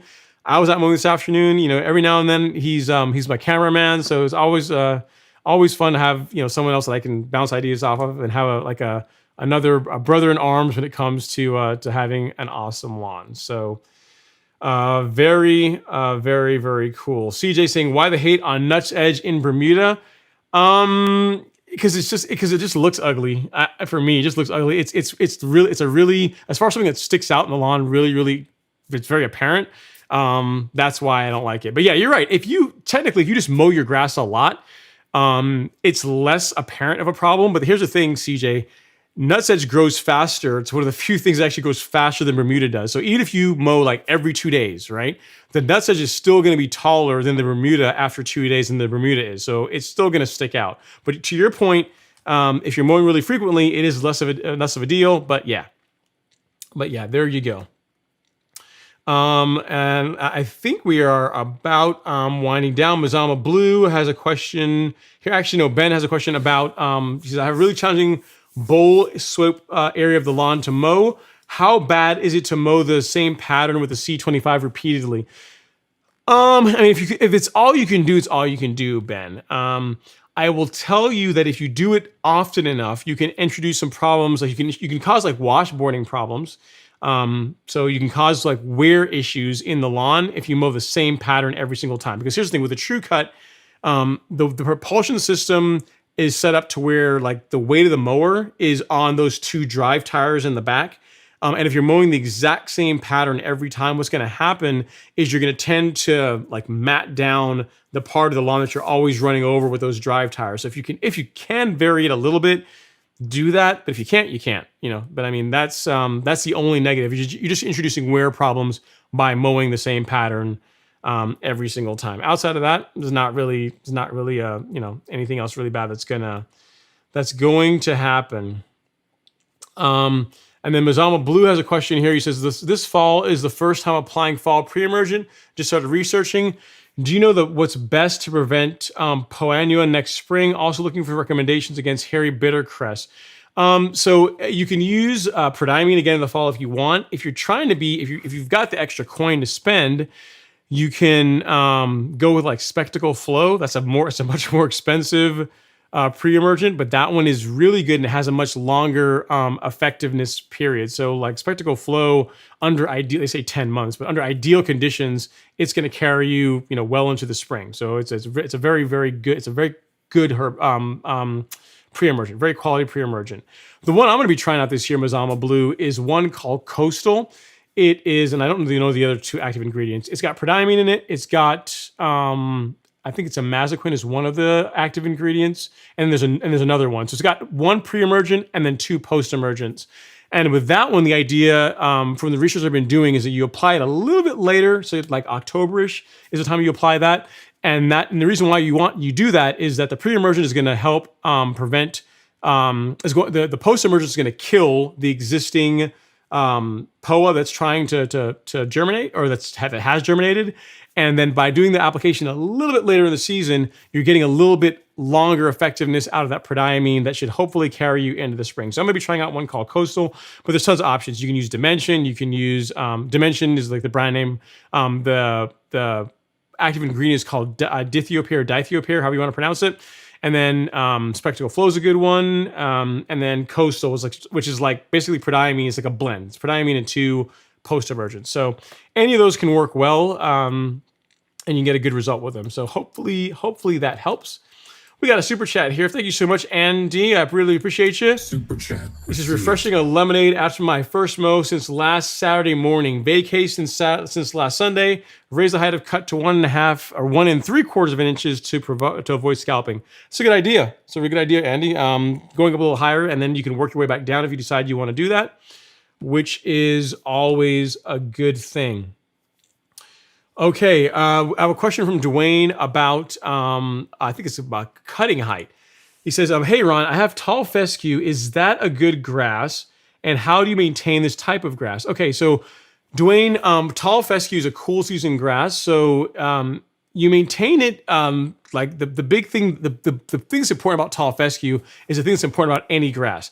The more you mow it, the better it's going to look. The difference with tall fescue is you're going to be mowing it taller. So whereas with Bermuda, mowing it at like 1.5 inches or lower is the sweet spot. With tall fescue, as the name kind of implies, mowing that at like 4 inches or taller is where you're going to have the best results.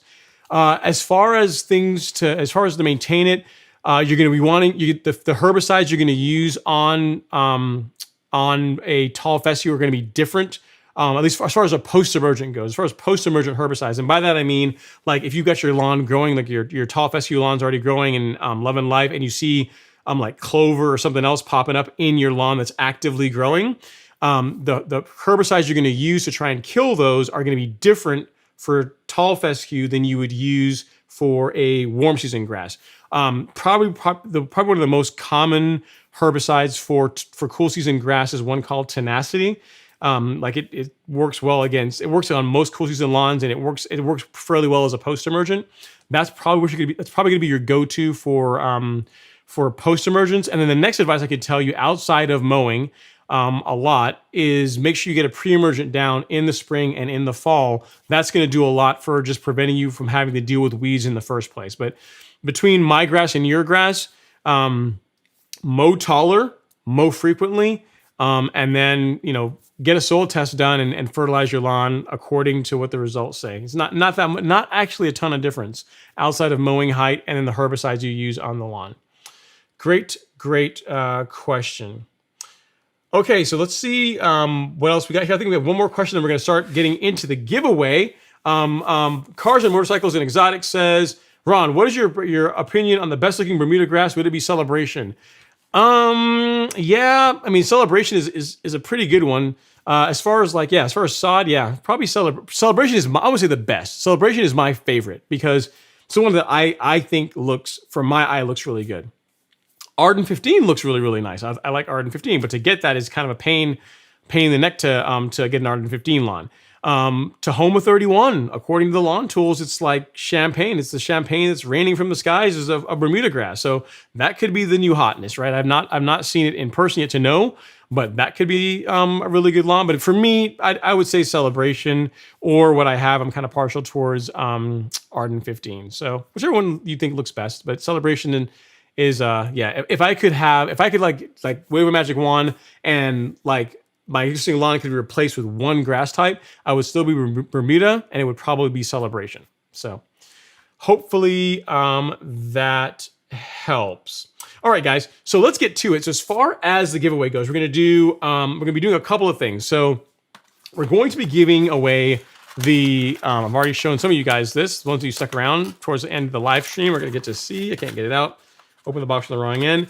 The hand weeding tool, which I like, these things are pretty awesome for anyone that wants to, like, in a very organic way, as organic as you can get for weed control in your lawn.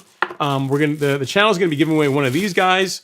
So this is gonna be shipped to you at free of charge hand weeding tool along with a sticker. I'm probably going to throw in the live stream Ron Henry logo sticker along with this. And then also what we're going to be giving away is one of the hats. And the consensus I'm seeing from people is you guys are wanting the desert tan. You guys are like a rowdy bunch. You guys don't like, what's wrong with the red, man?